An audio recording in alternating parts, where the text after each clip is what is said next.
Lucinda Noble is suing her sister, Tiffany Acuna, for rent and property damage. Court come to order. All rise. Have a seat, please. Case 2109, Noble versus Acuna. Thank you. You're welcome. Miss Noble, this is your sister. Yes, ma'am. Older or younger? Younger. Any other siblings? Many. How many? I have 5 sisters and 4 brothers. And you have kids. How many children do you have? I have 3 daughters, How old are they? 18, 15, and almost 12. And you? I have 3 children, and they are 10, 5, and 2. There came a time when, that was in August of 2021, according to your complaint, that you were having some housing difficulties with your children. No, that's not true. Well, Miss Noble, what led you to believe that your sister was having some housing difficulty? Because you start your complaint by indicating that she was about to become homeless. Her house that she was living in was being put up for sale. So the house that you had been renting, Correct. for how long? About 2 years. I'm not really sure. It was well Was over being a year. sold. Well, I didn't know that until I gave her my notice after I'd already previously asked my sister if we should move in. So you approached her about you moving in with her. Yes, correct. And do you own your own home, Miss Noble? I do. Where you were living there alone with your 3 children. Yes, Okay, and how much rent were you paying? $750. Now, when you decided to move in with your sister, what rent was discussed? Well, she had told me about $400 is what she wanted. Okay, so she said the rent was $400 per month, and that was starting August 1st? Right. So this is what part of this case is about. Part of the case is about rent. You lived with your sister from August 1st, 2021, to a date in 2022 when you finally removed all of your property. Kind of. I did not remove all of my property, but I removed what she allowed me to. To remove on what date? I'm going to say it was mid-May, but I'm not sure. May of 2022. So we have August, September, October, November, December, January, February, March, April, May. So between 9 and 10 months. For the 9 or 10 months that you were there, how many times did you pay her $400 in rent? She's going to have a list. I have a list too of our. And you have a list. So why don't you take a look at it and give me the exact number of months? The time I paid her $400 was, I think, only one time, and there was other times I paid her different amounts. But our agreement was because I bought all the groceries, we just kept track on this app, which has a list. I paid way over $400 in total. Well, So our agreement had changed. just a second. Okay. You have an app, 10 months. How much did you spend on that app? 12,000 something is right in here on the list. Take a look, because you're going to show it to me. I paid total $10,411. Okay, and she? She total was $11,291. And that was to cover groceries, food, gas money. Her phone was under mine. This is something that I'm going to have to simplify. There came a time when there were issues with regard to you not paying her $400 a month rent, and you discussed it with her, correct? And in what month was that? April. It was before April. It was before I had gone on vacation. What month and year? December of 2021. So what I'm reading in December of 2021, you had a dispute about how much you were spending, how much you weren't spending, and that $400 was not being forthcoming just for rent.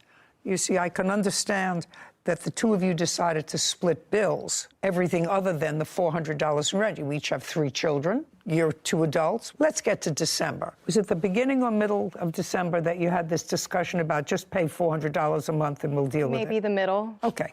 So we have January, February, March, April, and you moved out in May. Correct. I was kicked out illegally. Yes. In May. Yep. Left in May. So that's 5 months. It was suggested by your landlord that just give me $400 a month and we'll split groceries. In April, I have the proof of the text. Just a second. So we have January, February, March, and April. 4 months. Did you give her $400 a month for those 4 months? Nope, it was never discussed before then. I have the proof that it was discussed in April. I'd like to see it. Thank you. It was discussed in April again. Okay, just a second. I just want to see the proof. Well, show me if you have proof of an earlier conversation. I don't. believe that there was an earlier conversation. Let me see the one that occurred in April. It was mainly the receipts. I'm not getting involved with that at all. Right now, you had a place to live with your 3 children for much less than the $750 a month that you were paying at another residence. Right. And I spent way more on groceries. I did all the groceries. Whatever. Your children didn't eat more. Right. And my children Okay. didn't live there the full time. I don't care. Okay. I'm sorry. Can I look on my phone? It might be faster. Is that okay if I show you All the right. text? I don't care where you Okay. show it to me. Just show it to me. Thank you. I'm sorry. Oh, yeah. I apologize. Okay, apologize. Sorry.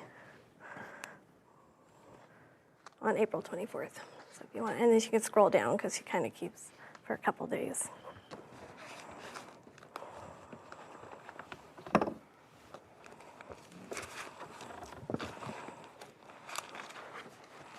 Oh, that wasn't an agreement, madam. These were final acts of desperation to get you to pay $400 a month. Here.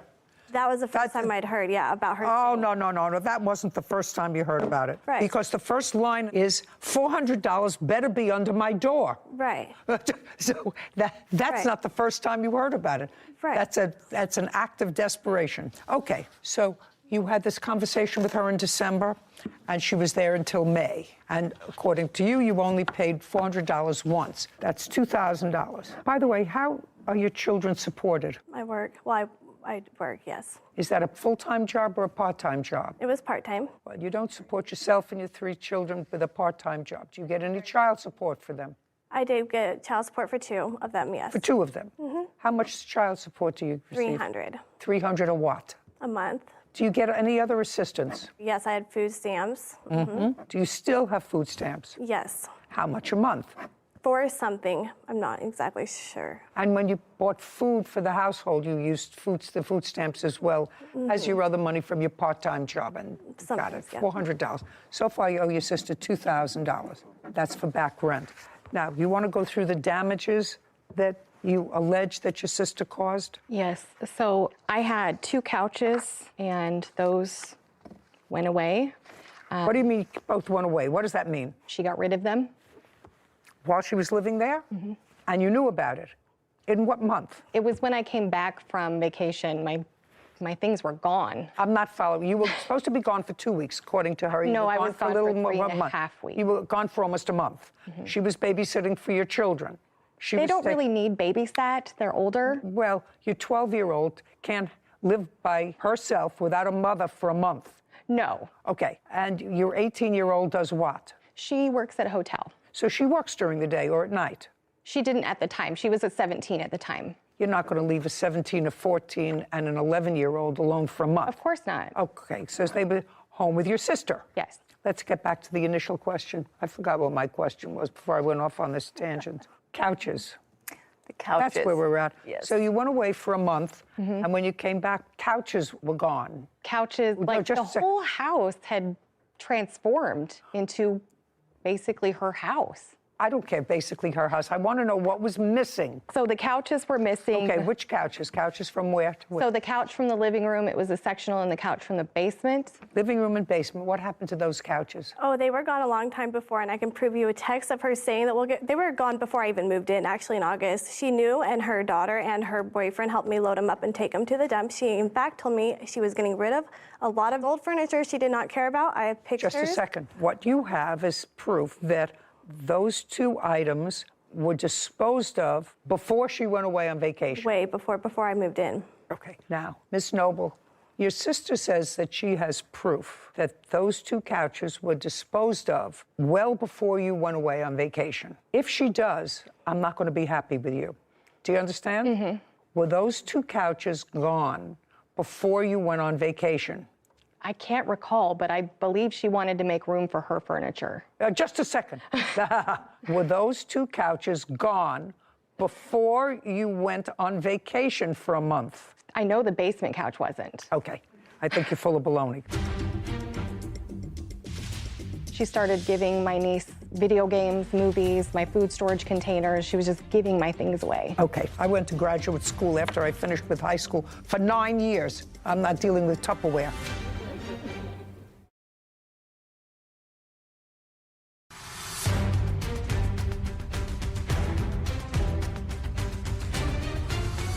Lucinda Noble claims her sister, Tiffany Acuna, owes for rent and property damage. Tiffany is countersuing for an illegal lockout and filing a false CPS report. Okay, let's go. Property taken without permission. What property did she take without your permission? Okay, so What part she owes you for rent? the TV stand, she broke it and threw it under the trampoline. What's next? The weed trimmer, she took that. She started giving my niece my belongings while I was gone. She started giving my niece video games, movies, my food storage containers. She was just giving my things away. Okay, she owes you for rent. I went to graduate school after I finished with high school for 9 years. I'm not dealing with Tupperware. So far, she owes you $2,000 for rent. Okay, and then there was also the wall damage, the windows, the blinds, just a second. Just a second. What wall damage and where? The wall damage is from the room that she was staying in and the room that her boys were staying in. May I see the damage that you're referring to? Here's the one more of that, and then here's the blinds, and this was damages from her cat.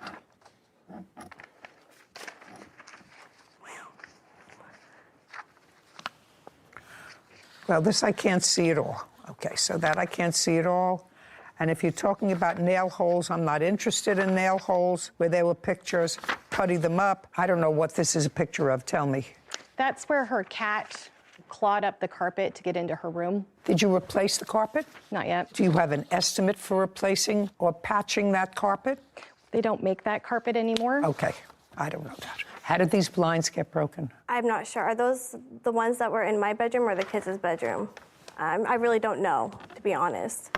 But I do feel like I remember them being broken, but I just don't remember if they were broken when I already moved in or not. I really don't know, ma'am. I mean, honestly, I knew they were Okay. broken. It's like I'm remembering, but the house, Okay. like I said, was not in a good condition when I moved in. Okay, I'm not talking about the rest of Right. the house. This My daughter is actually, Tiffany told her that she knew they were. She doesn't remember. You tell me that these blinds were in good condition before she and her family moved in. Yes. If she says she doesn't remember, I have to rely on what you say to me, because that's not ordinary wear and tear. No. Do you have a bill for new blinds? From Lowe's, I have the estimate of what it will cost to replace them. Okay, I'd like to see it. You do have a cat? Yes, I have one cat. Okay. She has multiple. So we're talking about $47.98. Times two Okay. Anything else? Any other? for two blinds. I only see one. No, those are Oh. two different windows. Oh, times two. You're right. Anything else? I have to remove the junk that she left at my house. I was not allowed at her house. What else? That's Okay, if you have to think that hard, then we're finished. We're moving over to the countersuit. Okay. Counterclaim is for an illegal lockout. Okay, let me run through this illegal lockout and dispose of it quickly. The illegal lockout that you're referring to happened when your sister, who shouldn't have, took the door off your bedroom. Correct. She says she took the door off your bedroom because you weren't paying close enough attention to your children. Correct. And I assume she's talking about the 2-year-old. Correct. And when she took the door off your bedroom, you called the police. Right, yep. I called the police. I have the incident Yup is report. yes. You called the police, and the police came. And when the police came on, do we have the date? 26 20 April. The Correct. police arrived, and they told her she couldn't lock the door, and you were let in. Correct. Okay, so not egregious enough for me to have to deal with two sisters fighting. But the other part of your claim is that your sister filed a false CPS report. Right. And first, how do you know a CPS report was called in? Well, they called me real quick. Child Protective Services. Right, they did call me, but first I actually had the phone call from my sister, my witness, who's here right now, because she had pre-warned me because she had gotten the phone call from this sister saying, Lucy is going to call on you. Okay. Do you want to step up? Sure. Tell me your name. My name's Stephanie Aslett. I'm the When- older sister when from did- these two. Yeah. When did you have a conversation with Miss Noble about the defendant's children? The same night that the cops were called, Tiffany had called me because Lucy's daughter had crawled through the window and opened the door. So you spoke to Lucinda Yes. on April 26th. Yes. Did you call her or did she call you? She had called me because she wanted to let me know that the cops had been Do you called. recall that conversation? Yes, I do. Okay, tell me about the conversation. She called to let me know that she was letting me know that since I was the only one probably capable or in this position to take on a child, if CPS was involved, because the 2-year-old would not be able to go to his father. He was in prison at the time. And I was like, why are you calling and telling me this? Tiffany's a good mom. What's going on? And she goes, no, she's not. I've already called CPS and forewarned them that this is happening. She needs to be taken care of.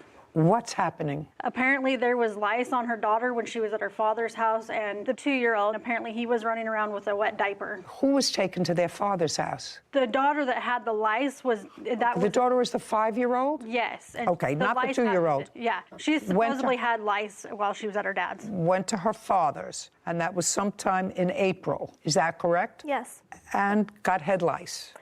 Well, he had told me. I wasn't for sure, but I'd let my sister know just in case that she may have lice. Let's check the girls. Okay, and your sister was home at the time? Well, no, she was never home. Everything was over text message. Because Just a second, was that when she was away? She was not staying at the house.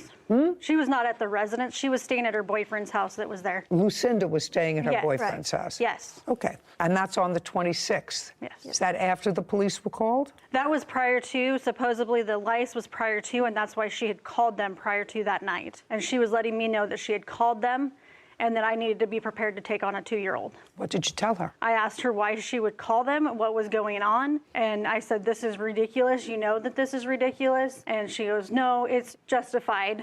And I said, I don't understand. Did she tell you why? Yeah, she tried to tell me that... Well, tell me exactly what she said to you. Why is this she made justified? the comment that so she called Tiffany has you. not been there. Okay, you had to ask My her words why. to her were, how do you know this when you're never there? And she said? I just know. And gave you no more specifics? No. Okay, you want to tell me about that conversation? I never said I was calling CPS. I said someone will.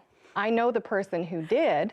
It wasn't me. Okay, well... But I knew it was going to be happening. Okay, Stephanie, let's get clear, okay? When you spoke to Lucinda and she said to you, in effect, are you prepared to take on a 2-year-old? Did she tell you that someone was calling CPS? No, she did not. She said that she would be the one calling and that she has already contacted them because of the situation at her home. Okay, now, assuming you and your sister lived alone together, whether you spent time with your boyfriend, I know you have older kids, but you were away. When you were away for that month, were you staying with your boyfriend? Yes, Okay, and you left your kids alone, correct? with my sister.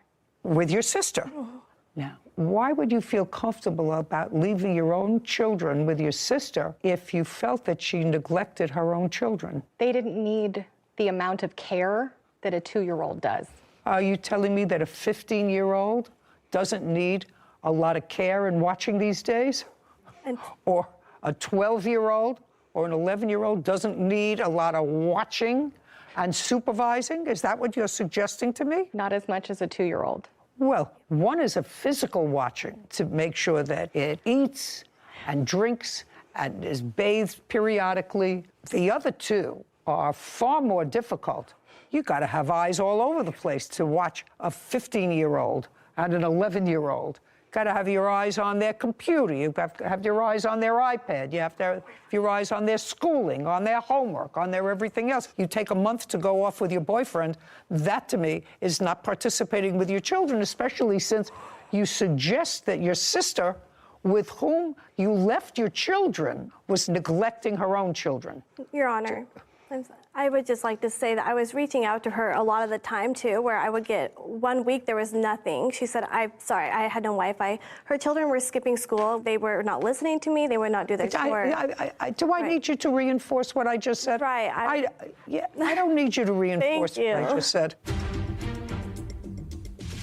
You would have had a history with methamphetamines. You refused to meet with caseworkers, according to the report you gave me. I have other reports, too, if I may, please. Thank you. Okay. I'm not finished.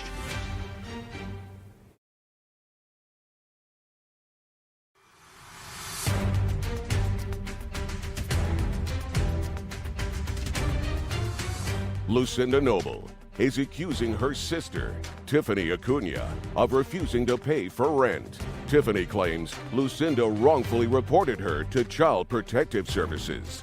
Now, you have something you want to say? Many things, actually. Well, many things. I don't want many things. What I want, stand up. What I want to know is you're her daughter. Yes. Your first name?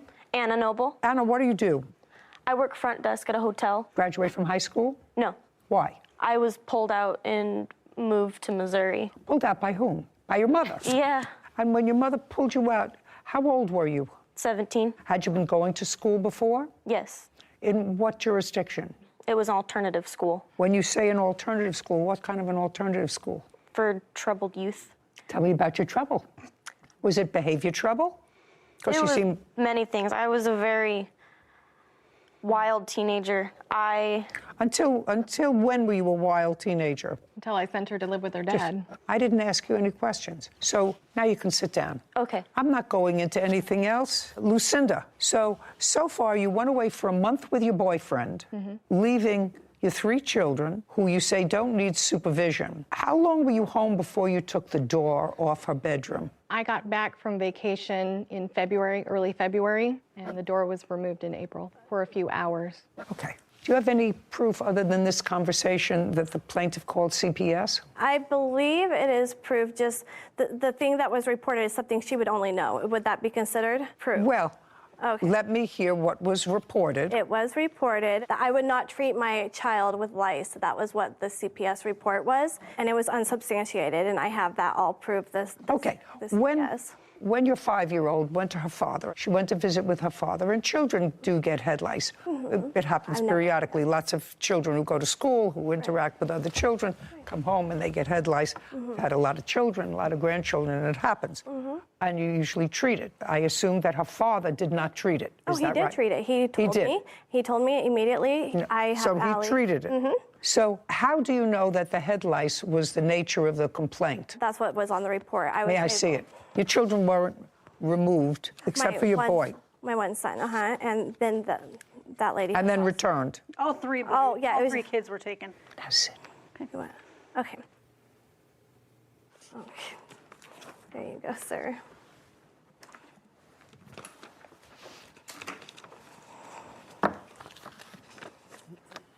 Okay. You had a prior history with Child Protective Services. Which I was unaware. That's either a yes or a no. Yep, yes. And during the course of those prior proceedings, which were relatively current child protective proceedings, because that was in 2021, you were clearly drug tested by the Department of Social Services or Right. Child Protective Services. In 2018 or 19. This was at my doctor's prior when I was, and they reported it that I had Okay. failed one of my And tests. at that time, well, you had an open case and you tested positive for serious drugs. Right. Very serious drugs. And this says that while under the influence of those drugs, you drove your children to the doctor's office while under the influence. Right. That's the report. Right. Okay. These reports all seem to indicate that they tried to see you, but you kept canceling appointments with them and were a no-show. Well, okay, that's what this report says. Right. You gave me the report. Right. So let me understand this. After coming in and making an assessment, Child Protective Services determined to file a petition on behalf of your youngest child. Yes, they Yes. did. Okay, yeah. Well, after everything I read there, I think that was probably a good idea. I don't know what happened with that. I assume that the petition was ultimately dismissed if you have your children back with you. Right Do you away. have your children back with you? Yeah, right away, as soon as I went to court that day. That's okay. They determined, after they spoke to you, and irrespective of either her motivation or anybody acting on her behalf, or somebody that she knew, or her, call Child Protective Services. The question that I'm presented with, was there a basis for concern about your children? No. And based upon the reports that I've read here, and those are reports that you gave me, Right. that those serious questions about what was going on with the young children in your house deserved a second look. You had had a history with methamphetamines. You had a serious weight loss. You refused to meet with caseworkers, according to the report you gave me. I have other reports too, if I may, please. Thank you. Not, Okay. I'm not finished. Okay, good. Thank you. Because if you've been in family court, as I was for 25 years, often incidents are called in of suspected child abuse and neglect. A caseworker goes out, takes a look, and says, I'll continue to watch it, but I don't have to file a case. It hasn't reached the level where I think that I should file a case and remove a child. In this case, Child Protective Services came and tried to do an investigation, which, according to the worker, you evaded. You missed appointments, you rescheduled, you didn't show up. One time. And then, not one time, they also had a prior history of you involving drugs, involving driving your children under the influence of drugs. Recent history, didn't happen 20 years ago. If it happened 2019, this says 21. If it happened 2019 or 2020, that's still recent history. Okay. So whoever called, it was worth, according to this caseworker, they had sufficient information based upon what they saw and what they knew to remove the 2-year-old. So that part of your case is dismissed, which is the only part of your counterclaim that I was really entertaining. You owe your sister $2,096, $2,000 for rent and $48 for, I forget what it was, blinds. Thank you, we're done. My This court is property, adjourned. We're done. I had drug tested every month during the time that this happened, and it was like an oopsie under my doctor's supervision. I've just helped her, and she takes advantage and takes advantage. You don't call CPS on your sister when you're the one that took off to Africa for 3 weeks, 4 weeks. And this whole thing wasn't about money. It just, I needed someone to tell her, look, you can't take advantage of people anymore. She's still the outcast that everyone's upset with. I'm not the outcast, though, but I'm definitely not helping her anymore. So we've seen it a lot here, claims for unsubstantiated CPS reports being filed and people seeking damages for that. So I'm just wondering, do you think there was a basis? Is that why, obviously, you didn't rule in her favor on the claim of the false CPS report? So there must have been something in there that... You know, when people use Child Protective Services as a retaliation for other behavior, that's always abhorrent. But there are some situations where CPS may be called because someone knows that there is an abuse or neglect and has not done it until the other person irritates them. Well, that's not a false CPS report. Maybe motivated by something else, but that's not a false report. And so, in this case, the defendant had a history with CPS, current history with CPS that was relatively serious. Well, then it was a good thing that CPS went. Because that would be basis itself It's for basis the claim. itself. Yeah, basis itself. That alone. And just because she was cleared at the end of the day and has her children back now doesn't mean that it was an unsubstantiated claim. Oh, no, they're watching. Yeah. They're watching, and they should be watching. I don't think any of them are bargains. The 18-year-old daughter who was here, who was a troubled child, according to her, and never graduated from high school, although she's working, because her mother moved her around also a lot, was certainly an inadequate caretaker for the other 2 younger children. She goes off for a month with her boyfriend. It's amazing how some children just grow up by themselves. Sometimes it works out okay. I don't know, somehow I felt sorry for all of those kids, that they're not getting all the loving and nurturing that they should. Hopefully, maybe after today, she turns it around. Suing fellow motorist Jesus Escobar for car damage after an accident. Court come to order. All rise. Have a seat, please. Hello, Judge. Case 2159, Baker versus Escobar. Thank you. You're welcome. This case involves an automobile accident. Ms. Baker, you are seeking $10,000 from Mr. Escobar, who you claim caused the accident and you a lot of grief. The accident happened on what date? It happened on May the 18th, 2021. Was your car insured at the time? Yes. Yes. And your car was insured at the time? Yes. Great. I don't want you to get into the specifics of the accident just yet. What I'd like you to tell me was, prior to May 18th, who were you working for? Brand Lighting. What were you doing for them? I drove a forklift. I load and unload trailers. How long had you worked for them? About a year and a half. Prior to that, where did you work? I think it was distribution. From when to when? I worked for them for about 4 years. Prior to that, were you constantly employed or were you on disability? Yes, no, I was constantly employed. I was constantly employed. Okay, prior to working for the place where you had been working in May, were you ever on any sort of disability? Yeah, From when to when? May the 19th, I applied for disability because I went to the doctor. I'm not talking about it as a result of this accident, Ms. Baker. I'm asking you, were you ever on disability before this accident? No. You were injured before this accident. You had a back injury Yes. before this accident. When did that take place? That happened in 1999. And what happened in 1999? We had opened up the PIC module, and the supervisors was there, and we was walking them to show them the new opening of it. And the floors was made out of gates, but the gates wasn't pushed together, and so my foot slipped down between there, and my back slammed into one of the steel beams. And were you out on any sort of a disability after 1999? Yes, ma'am. From when to when? Well, I was out on disability with that, and I was out for 2 years. I'm talking about. Yeah, I was out for 2 years. In 1999. How long were you out on disability? I was out for 2 years. And the nature of your disability was the back injury? Yes, ma'am. So you went back to work in 2001? Yes, ma'am. For whom? Hospital. What were you doing there? I was a supervisor in the storeroom. How long were you working there? I worked for 3 years. After 2001, was there ever a period of time that you went back on disability? I'm trying to think, yes. And from what year to what year? I want to say it was like 2005. My thumb got amputated off of my hand at work. And how long were you out on disability? A year and a half. After that? I think that's it for the disability. I went to work after that. This accident occurred on May 18th, 2021. After May 18th, 2021, did you go on disability? Yes. From when to when? From May of 2021 to August of 2022.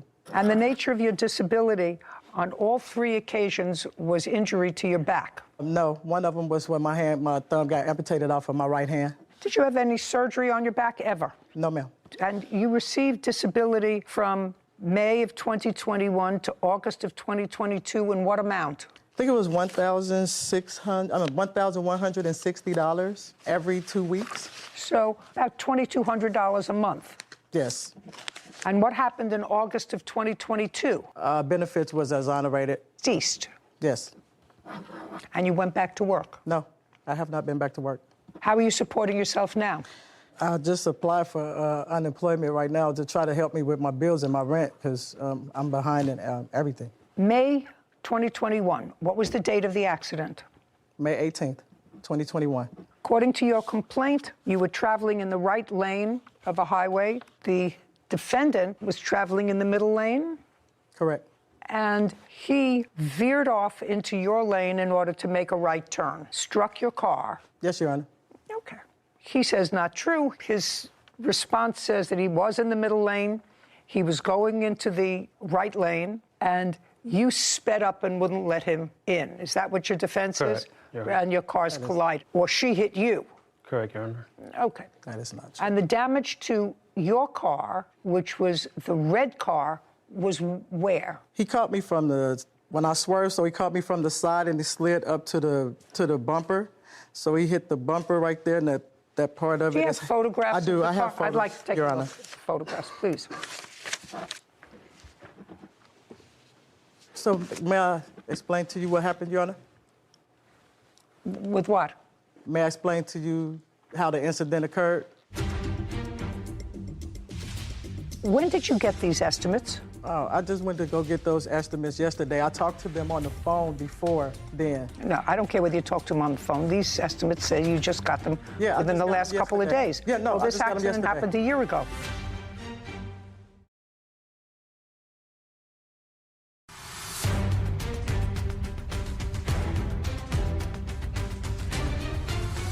Melissa Baker claims fellow motorist Jesus Escobar damaged her vehicle while changing lanes.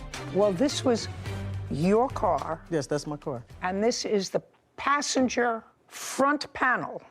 When he hit me, the bumper was hanging, and so then I had to pull it off because it was dragging the ground. I couldn't drive my car like that, so I ended up pulling the whole thing off. And so that's how come you see that damage on the other side of the car, too. You have pictures of your car, sir? Yes. I'd like to see them.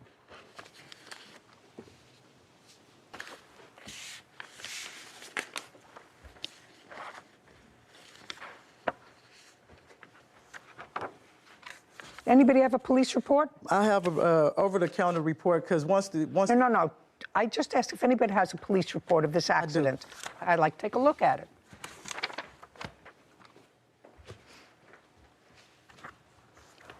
Where did you get this from? I went to the police department the next day and did an over-the-counter report because he asked me not to call the police. Just a to the second. scene. My question to you is, where did you get this from? to make a picture of it? Oh, I had took a picture of it with my phone and emailed it to my attorneys. And so when they sent me a collective packet, that's how they sent it back to me. Did either one of you receive a citation or a ticket as a result of this accident? No, Your Honor. No, Your Honor. Were the police called? No, Your Honor. Why not? Mr. Escobar, when he got out the car, he asked me if I was okay, and he asked me not to call the police because he's a truck driver and he did not want that point on his driver's license. Okay. He also asked for me to pull over to the side of the road over on 4th Street so that we wouldn't be blocking the intersection and the traffic. Well, that's a good idea. I took a picture of his insurance information. You remember that conversation, Mr. Escobar? Yes, Your Honor. Okay. And so you said you would pay for the damage to her car. I offered. I was trying to be Just a second. You generous. said I'd... Yes. Well, that's a yes. Yes. That sounds reasonable. You said, I'll pay for the damage. Don't call the police. I don't want this to be on my license. I'll pay for the damage. Correct. Right? Just bored to it, but hopefully I could have a chance to tell you what my side of the story is. But yes, that's what I said. I passed your side of the story. Okay. Now I have an accident. You say one thing, she says another. We're moving on to the next issue. The next issue is she says, and you acknowledge that you told her, please don't call the police. I'll pay for the damage. Correct. I don't want to go through my insurance. Yes. Okay, so you agreed to pay for her damage. Yes. Do you have an estimate for your damage? Yes, I do, Your Honor. I'd like to take a look at it. So I actually have two different estimates. Did you ever have the car fixed? No. Okay.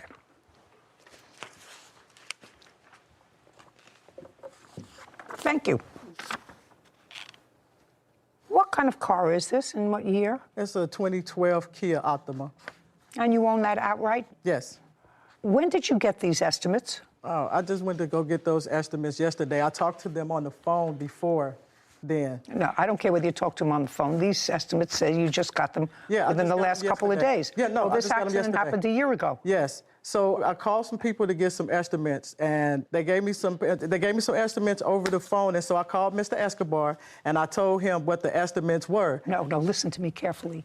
What you just gave me were estimates that you got 2 days ago, which is a year and a half after this accident. Right. Well, okay, I want to know where the estimate is for $1,700.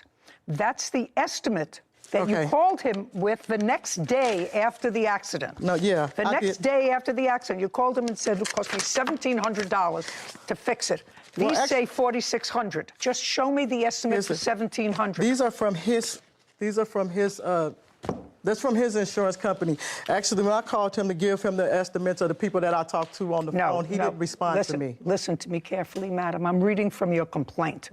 I took my car in for an estimate. Yes. The next day, and I texted him the amount. He said that he did not have $1,700, and he asked if I could wait for a month. I needed to get my car fixed before then, and he suggested that we go through insurance after all. You took your car in, according to you. Yes. You got an estimate for $1,700. Okay, I didn't get it in right. Okay. Okay, that's... You got an estimate for $1,700. He said, I can't get you the money right away, so you went through insurance. Correct. Okay, so all of a sudden it doesn't grow into $4,600. Well, may I? Yeah. Okay, so the man gave me the estimate for the $1,700, but what he did inform me was that once No, you can't tell me what he informed you, madam. Well, basically, you can't, not basically. Can I tell you what these people? Can I tell you what these people said? You can't tell me what those people said either. Well, I was trying to explain to you why it went to $4,300, but it's not going to $4,300. The initial cost to fix your car was $1,700. You, as a matter of fact, accepted a check from his insurance company for $1,300. I asked my attorney if I was supposed to. I'm sorry. You accepted a check for his insurance company for $1,300. Then, according to you, they canceled the check. Okay? And I'll see the letter why they canceled the check. Okay. Okay. And when you accepted the check, you signed a general release, because the insurance company doesn't send a check unless you sign a general release for anything and everything surrounding the accident that took place on May 18th. That's what you sign. When you accept a check from an insurance company with regard to an accident, that's what you sign. I had no clue as to what it was. You know, Your Honor, I referred to my attorneys and asked them what I should do, and that's what they advised me to do. That's hearsay. Do you understand? That's hearsay. You can't tell me that. There is no attorney that would say, sign a release, and then we'll go on from there. I asked them if I was supposed to accept the check. You no longer have that attorney, correct? No. The attorney said goodbye. Now, after this accident, which happened on May 18th, when was the first time you saw a doctor? The very next day. Let me see. Here's all my doctor's notes. No, let me just see from the next day. Okay.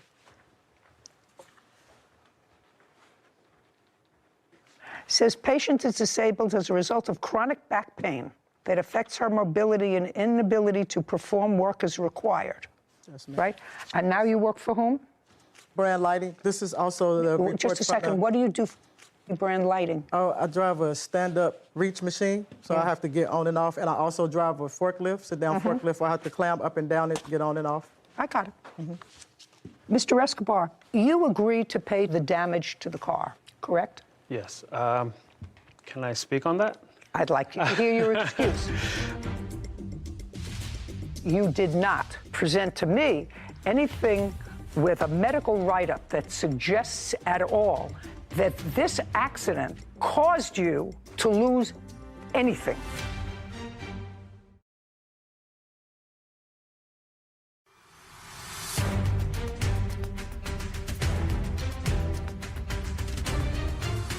Melissa Baker has accused fellow motorist Jesus Escobar of hitting her vehicle while changing lanes. Mr. Escobar, you agreed to pay the damage to the car, Correct. correct? Yes. Can I speak on that? I'd like to hear your excuse. Okay, at this point, at the time of the accident, which was date of loss, May 14, 2021. May 18th or May 14th? 14. May 14th? 14. May I see it? That's not true. It says date of loss.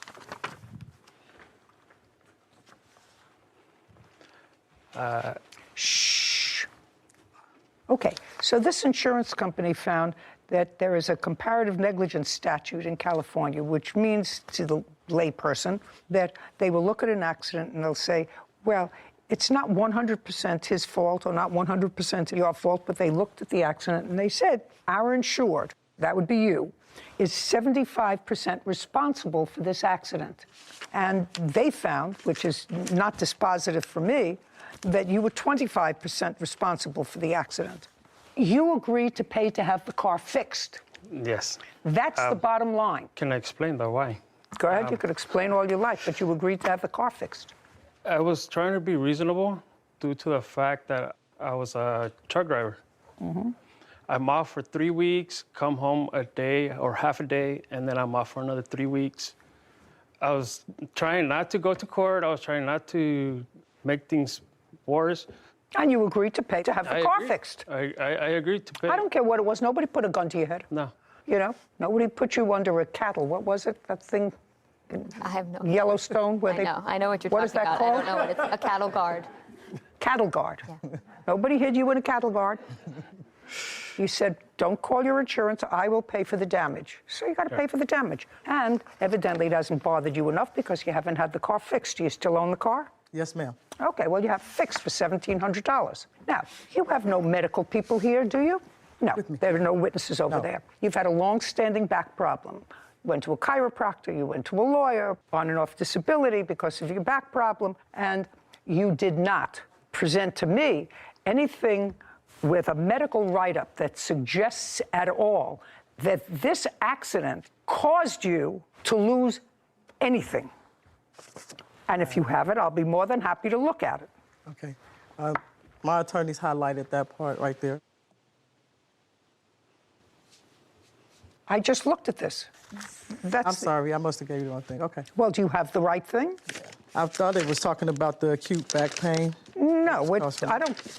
Not that I don't care about your acute back pain, but since you don't have an expert here to testify that back pain, that was as a result of this accident, and the pro forma thing that you gave me a check off, patient has chronic back pain, doesn't do it for me. So unless I have a write-up from a hospital, from a medical facility, that this accident that happened, he says on the 14th, you say it happened on the 18th. It happened on the 18th, ma'am. It happened on the 18th. Yes, Your Honor. I'm sorry, I had this. Oh, here it is.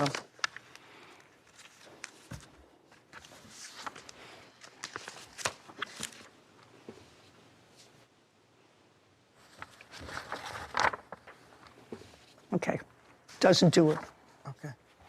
Doesn't do it. He's got to pay to have your car fixed. $1,700. We're finished here. Judgment for the plaintiff. This court is adjourned. I'm satisfied. I'm just glad that the whole thing is over with. I'm just glad that this is finally over. It's been a year and a half almost, and my car is still damaged. Pretty much, yes, I was in the middle lane trying to make a right.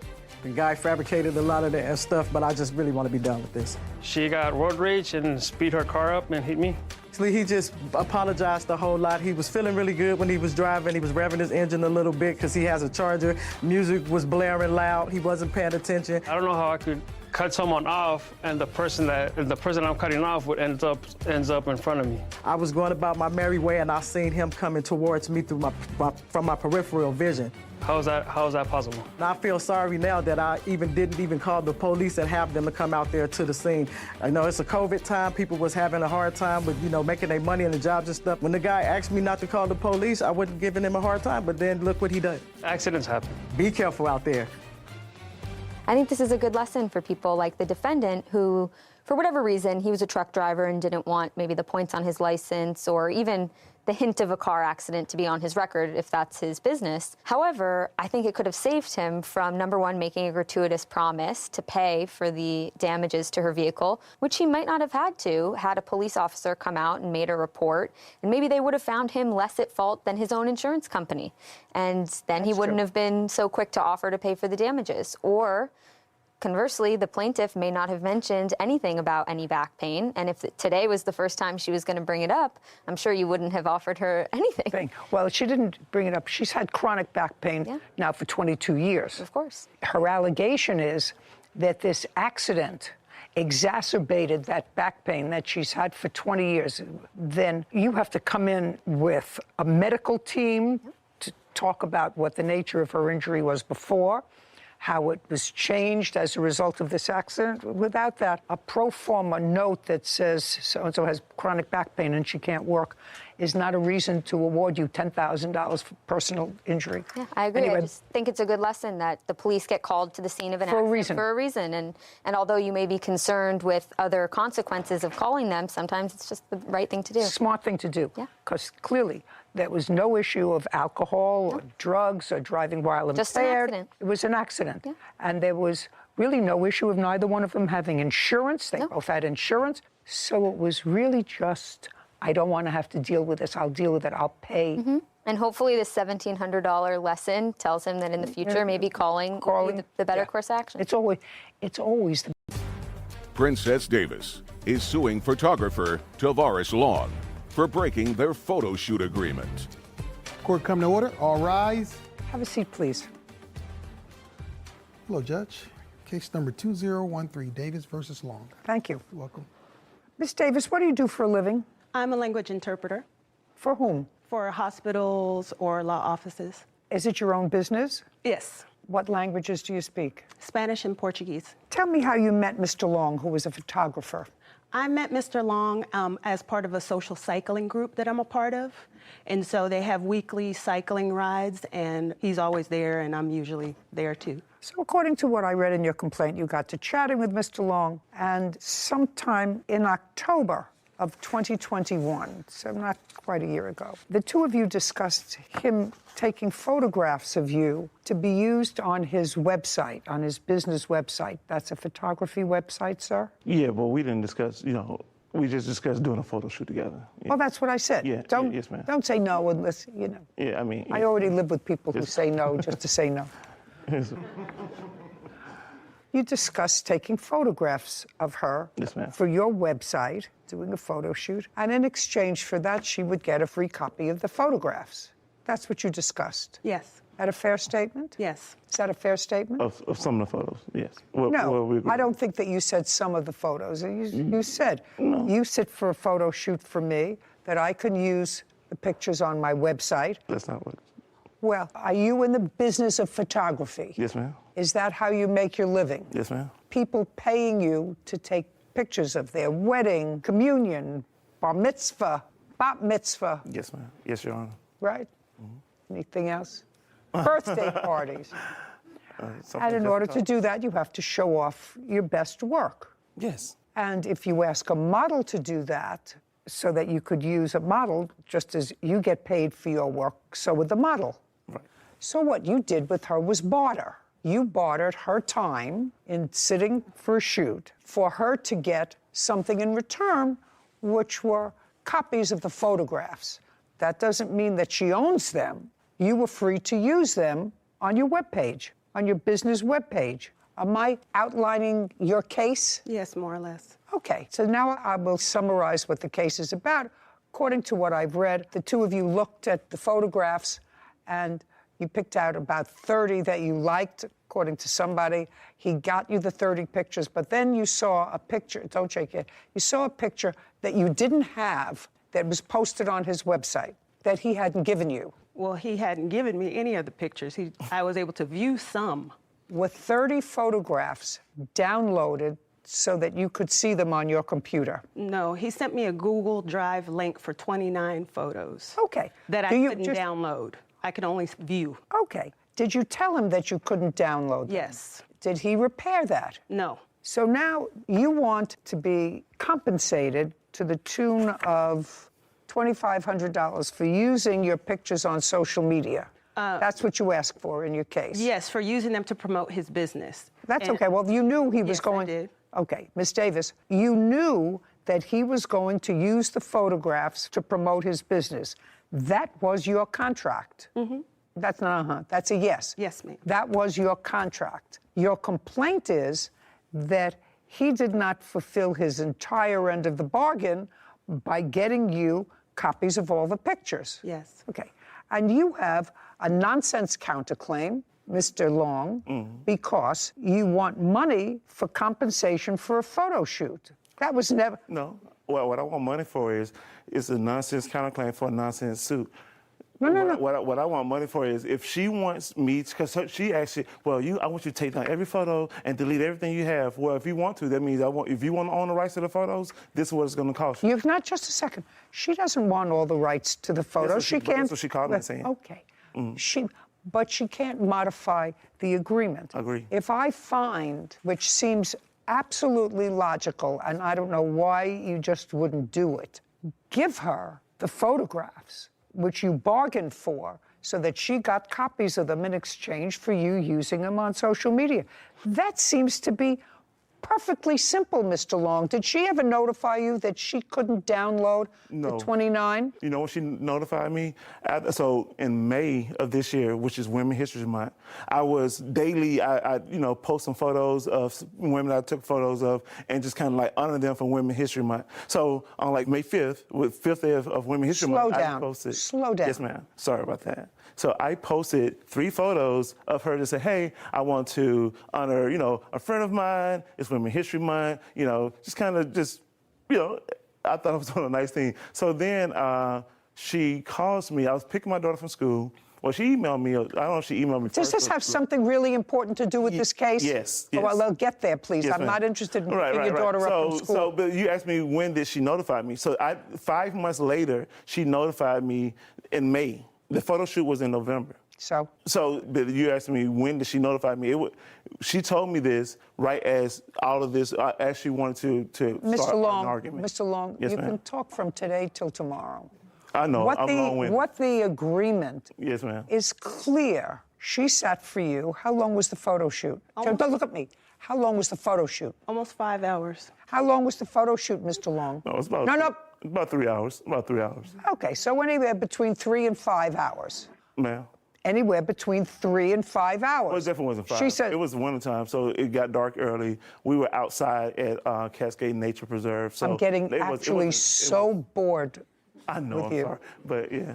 Anywhere between 3 and 5 hours. And if you shot 100 pictures during that time? Oh, no, much more. So we So how many pictures did you shoot? probably 300-400. I mean, it was a lot. Not so. No, yeah, well, because this is important. You know, so what happened is that we did a lot of motion shots. So which means that I put the camera in high continuous shutter mode. So while she's moving, I'm capturing I'm just taking photos, right? And then we choosing out of which motion that look best. You know. Oh, just a second. Yes, ma'am. You have to send her the copies of the photographs that you took. That was an agreement, Your Honor. Because why would I send you every photo and I'm going to have work out there with my name on it, that something, because you blinked and we moving. We taking action shots. Just a second. Do you think, hey. Yes, ma'am. Do you think that this woman is going to put out a photograph anywhere that looks terrible of her?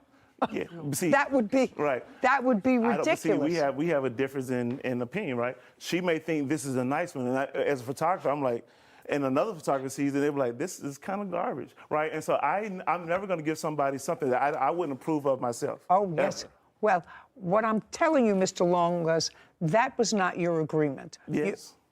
Okay, then I'm going to, in 30 seconds, you were commiserating with each other from this cycle group, whatever it was, and I want you to tell me your memory of the discussion with the plaintiff about the photographs, about her sitting for you for a photo shoot. Then I'm going to hear hers. Quickly, what is your memory of the discussion, initial discussion that you had with her over her sitting for a photo shoot? Don't make things up. No. Mr. Long, then just tell me. This is factual. Then just tell me. Yes. So we were at a social gathering. It was a holiday party for one of the groups that we are part of, right? So we were at this bar called Handlebar in Atlanta, and we were talking, and I was doing some shooting inside of the party, right? And she says, hey, we ought to shoot together sometime. That's not true. Just a second. Yes, You're going to have a chance. Don't interrupt him. Just keep going. And you understand, yes, ma'am. I know the difference between rain and someone peeing on my leg. Right. And I just know the difference. I've never peed. Okay. Let's move on. Right. And so we were at Handlebar. So you were at a party. Hey, you're taking pictures. And she said to you, hey, come on, let's go. Yes. Hey, we should do a shoot together sometime. Okay. And I was like, that would be cool. Okay. Right? And then so she reached out to me. So the Braves won the World Series last year. She reached out to me a little before the Braves won the World Series and said, hey, would this day be good? And I was like, well, it's going to be kind of cold. This is going to be going on. So the day that the World Series parade was, which was November 3rd. Right, November 3rd is the day that we shot because after the Braves, I went and met her. Just a second. Do you have Cascade. any idea how disinterested I am in these facts? I know, but okay, that's just Mr. Long, yeah. Before she got there, you had an arrangement, and if you can't tell it to me in a cogent way, I'm going to ask her, and I'm going to believe her. Do you understand? I do. I'm looking for your version of the contract. Right. Do you understand? Yes, ma'am. So just give it to me. I don't care who was playing baseball. I don't care who was in the finals. It means nothing to me.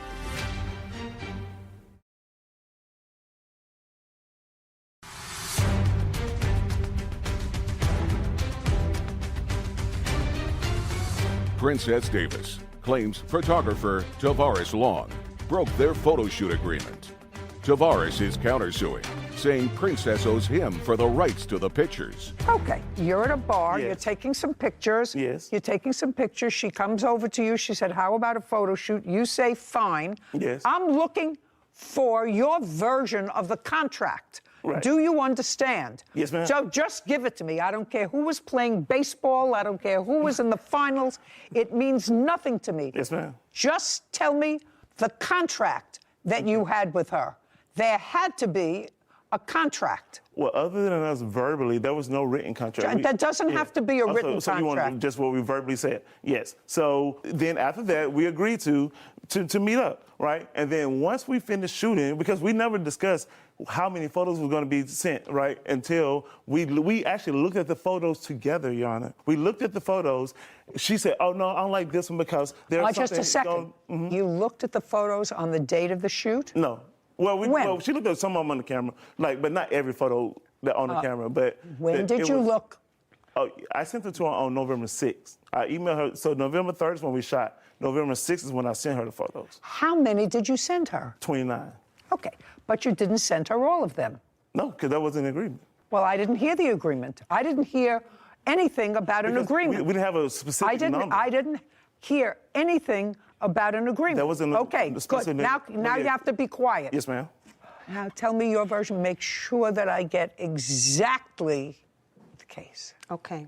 On October 15th, we were both at a holiday event from one of our social groups, and he actually came up to me.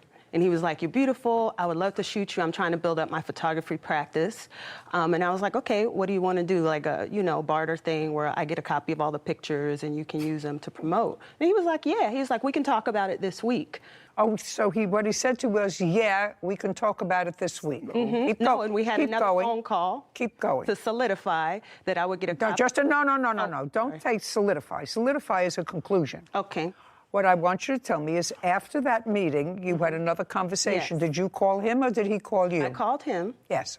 And I said, "Okay, so I know you had talked about the shoot. Like, what were you interested in doing? I know you talked about the barter." And he was like, "Yeah, I'm building up my practice. I would love to shoot you." And I asked him, I said, "Okay, so I'm going to get a copy of all the pictures, right?" "Yeah, you'll get a copy of all the pictures." God. I asked him then, I said, "Do you have a makeup artist?" Because I've done this agreement before with other photographers. And I would like you to be quiet. Agreement. Hey, Okay. I would like you to be quiet. I will. This is a pretty standard agreement with photographers and models. Listen. Okay, I'll go back to it. I'm not interested in that or the Atlanta Braves. Yes. So basically what it was is I would get a copy of all the pictures. I would also do... I don't want to hear basically. I want to hear what you said to him and what he said to you. I don't want to hear anything else. I said... So now you're shocked. And I will get a copy of all the pictures. Just to see, keep saying it again. I heard you the first time that you would sit and you would get a copy of the pictures. Yes. And he said, yeah. Yes. As I can imagine him saying to you. Yeah, but Okay. I didn't. You get an A for annoying. Which is not where you want to be here. It's not. Because this is really a very, very simple situation. Yes. Really simple. Of the pictures that you took of her, be very careful because she has it. Of the pictures, the 29 pictures that you sent to her, did those 29 pictures contain all of the pictures that you ever put up on your website? Or did you use any of the other pictures that you took from the photo shoot on your website? Do you understand my question, Mr. Long? I do. Did you use any photos other than the 29? That's either a yes or a no. She told me yes, there's one. Just a second. She told me. That's what she told me. Well, Mr. Long, yeah. not she told me. When you had a conversation with her subsequently, and she said to you, "I saw you put a picture up on your website. It wasn't one of the ones you sent to me." A normal person who is a photographer, who is now having a dispute, would go back to the photographs and see which picture she was talking about and look to see the 29 pictures that you sent, and you would have said, yes, it was one of the 29 pictures that I sent to you. My question is a simple one. Were any pictures that were not turned over to her ever used on your website? So I want to be honest with you, right? So that's either a yes or a no. Right. Well, this is the thing. So no, there's this no whole conversation that she's talking about Mr. Long, there's no thing. Yeah. There's no thing to my question. All right. There's either a yes or a no. Were any photographs other than the 29 you sent her ever put up on your website? Not to my recollection, because... Okay, just a sec. So the answer is not to your recollection. Now I'll come back to you, Miss Davis. You did receive viewing copies of 29 photographs. Viewing only copies, yes. Not copies, but access to a file, yes. Okay. And there came a time when, according to you, you saw a picture on his website that was not a picture that you had a viewing copy of. Yes. Do you have that? Yes. Give me 1 second. Where is mine? And then the communication with him, if you have any communication about that photograph. Is this all clear to you, Whitney, this case? Is this clear to you? Is there anything that needs clearing up? Okay, that You is pretty the clear. text message. This one was the specific one that I didn't recognize. I had seen. No, I don't want to know that you recognize it. I want a picture that was not within the 29 photographs that he sent to you, and then any communication with him that you have via text message. That's the text message. That's a lovely photograph. Thank you. Yeah, she got it for free. text messages. You can also, oh. Happy Monday sent you all the photos you liked back when we took them. Okay. So what she's saying to you here is that she feels very uncomfortable about you having pictures of her that she doesn't have copies of and having them accessible to you to post. I just want to finish this back and forth. Yes, ma'am. She does say, if you don't want to send her all the pictures, just delete them all from whatever hard drive you have and take her pictures down from any social media. Did you do either one of those things? That's what this back and forth seems to talk about. I didn't, and I was never going to do it. Because okay. Just a sec. I didn't ask you if the answer is no. Okay, no. Where are the photographs now, Mr. Long? The photographs, I use, scan discs, so they're on the SD card. So very easy to make another one and just give her a copy, is that right? No. What, it's hard? Is that hard, Sarah, to make a copy of that memory chip? What do you have to do? I don't think so. I mean, I've seen people do that before. They plug something in, they plug something in at the other end, and then one transfers to the other. Am I wrong? It's not hard, no. What? It's not. I think he's saying it's not impossible. He's just not going to do it. Nothing's impossible. But one, I don't send all photos to anyone. I've never sent every photo that I've taken of someone. I've never done it. Then, Mr. Long, I don't care what you've never done. Right. Then, shh. Mm-hmm. Why don't you try listening? Well, the one that tends to benefit the most from the contract, business-wise, is you. You see, these photographs are not her business. Do you want to use these photos for her business? Do you see my mouth moving? Yes, ma'am. Why don't you be quiet and just listen?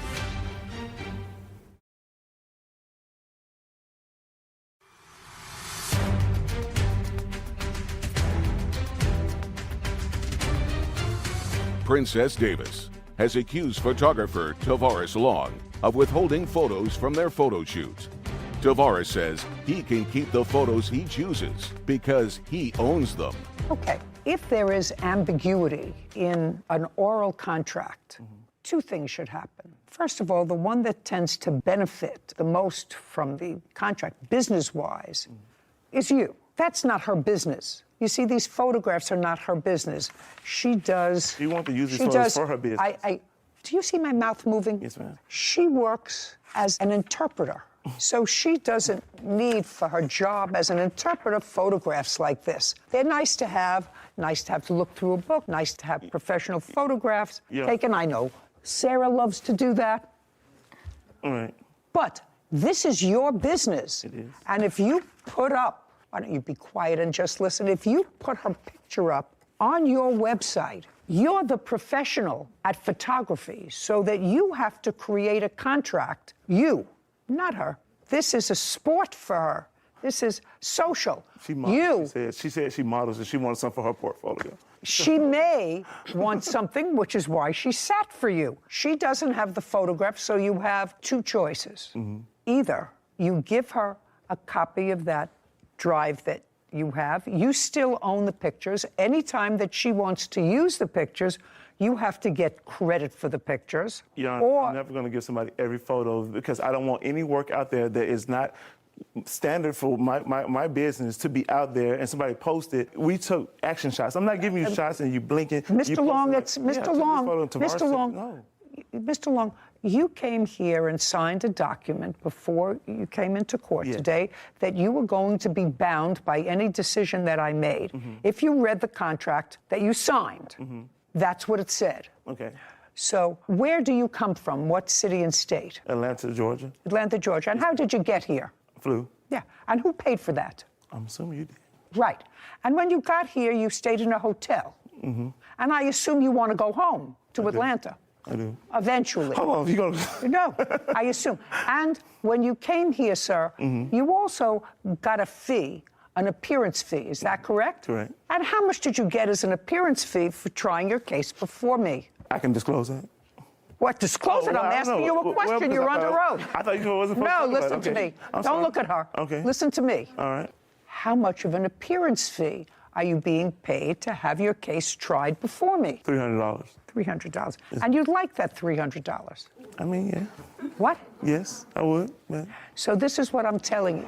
I'm holding your $300 until she gets a copy of the hard drive with the photographs on it. Okay. So if you don't give it to her, it's going to cost you at least $300. You're just lucky I'm not taking your airline ticket as well. Yes, sir. When a contract that is verbal is interpreted, because there may or may not be a meeting of the minds in a verbal contract, but it seems to me that you were, and you're the business professional, so you're loosey-goosey. Use it for me, and I want to use it for my website. Can I get copies of the photos? Yes, I can get copies. Yeah, you can get copies of the photo. Then you sent her copies of the photos, and then you took down the site. It's not my fault that you didn't do anything. So this is my judgment. She gets copies of the photo shoot that was conducted in November of 2021. She gets copies of those photographs. Anytime she wants to use any of those photographs for anything, any publicity, it has to have your name on it, so send it to her, who the photographer was, and you have to get credit for it. You own the photographs. They are your photographs, but she gets copies of them because I cannot ascertain, other than listening to you, I can actually hear you saying, sure, you're going to get copies, and then you selected the ones that you wanted to select. Anyway, that's my judgment. You get copies, your counterclaims dismissed. We're finished. Thank you very much. This court is adjourned.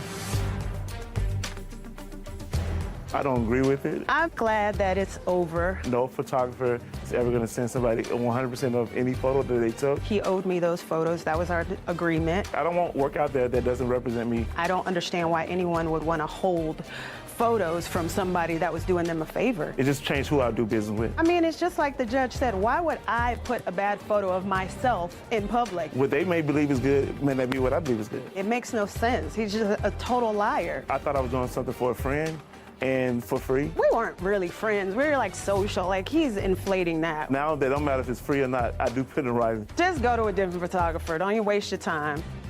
I think we have a difference of opinion on that one. Okay. My roommate from college is a professional photographer who has done sort of a similar arrangement with me, and I've learned a lot from her about the ins and outs of the photography business. And I know that a big problem for photographers is they don't want the raw, unedited, like the defendant was explaining, photos of out of, say, 400 or 500 out in the world if they haven't put their photographer edit or touch on it yet, which I can understand if that's their business. So if I were ruling, I would have maybe, it's hard to split the baby in half per se, but said 50 photos out of, she only received the 29. So maybe if he had edited up to his standards, 50 of the photos and delivered her downloadable versions, but I understand that's sort of rewriting history from a loosey-goosey type. Well, it's rewriting arrangement. a contract. It is, and I actually see your point, but that would have required a lot of work for him. Yeah, but he is the businessman. He should have had the contract to begin with. Well, and if that's you're true. going to be making statements to someone that you're going to give them all the photos, even though that's against what I know to be standard practice, then you're sort of out of luck. Then you're going to have unedited photos with your name attached to them. And as a photographer, you should really have more contracts in place for situations like this. With a clear understanding by both parties. Yeah, that's his business, and he really wanted to use them for business. So he should have had a more stable written contract that I could interpret. Other than that, I was really comfortable with an all or nothing. Yeah. Either if you're going to use them and you've already used them on the website, a reasonable view of both their testimonies was he said, oh, yeah, you'll get copies, and then later gave her just a select few. But I actually understand now the standard in practice, and I could have offered that as an alternative. Yeah. Okay, you should. Sandra Duenas. He's suing exotic pet store owner Brian Chow for money from a snake breeding business. Court come to order. All rise. Have a seat, everyone. Hello, Judge. Case number 212, Duenas versus Cho. Thank you. You're welcome. Ms. Duenas, it looks to me from your papers that you decided to go into a business with someone. Yes. With whom? With the defendant, Brian Chow. And you know him how? He's a family friend. And you know what his business is? Yes. What is his business? He currently sells reticulated pythons, snakes, exotic animals, monitors, lizards. And you like those things? My ex-boyfriend did. Did you? I was more for the investment part. Okay. I was the investor at the time. At the time you reached out to this family friend who was in the exotic snake business, your idea was to create a business. No, Your Honor. It was actually the defendant's idea. I don't care whose idea it was. Your idea was to create a business with your ex-boyfriend. I agreed to the business, but it wasn't our idea. Whether you agreed to the business or not, you invested money in the business. Yes. Which means that unless there's something wrong with you, and I see that there is not, you wanted to go into business with the defendant. Yes. So let's be easy. Okay. And at the time that you wanted to go into business with the defendant, I'll get to what the nature of that business was in a second. I know it had something to do with that wonderful-looking snake. You had a boyfriend. Yes. And the boyfriend liked snakes. Yes. And you went along with the ride. Yes. What month and year were you still with the boyfriend when you decided to go into the business, which you will explain to me? Back in November of 2019. So right before COVID. Yes. What was your boyfriend doing at the time? He was working at an airport. And he and Mr. Cho were friends? Yes. How long had you known him? 2-3 weeks, Your Honor.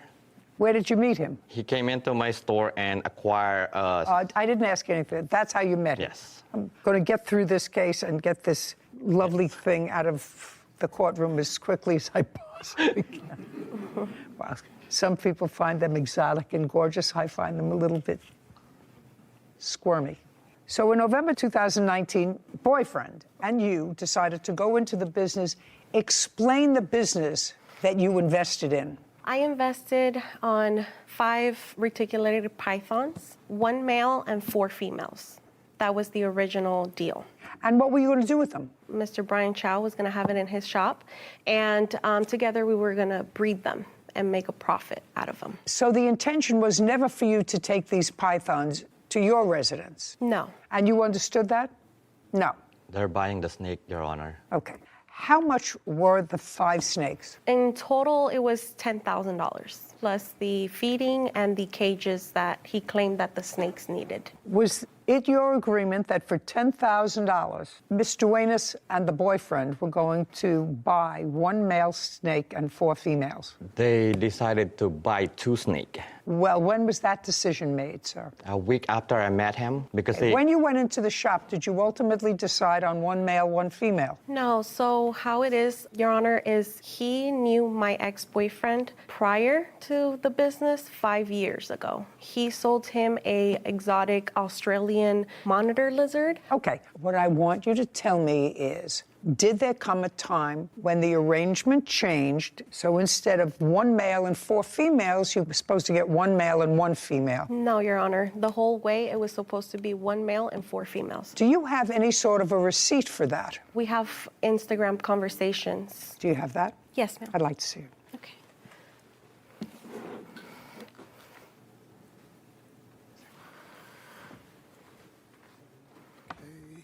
Right here.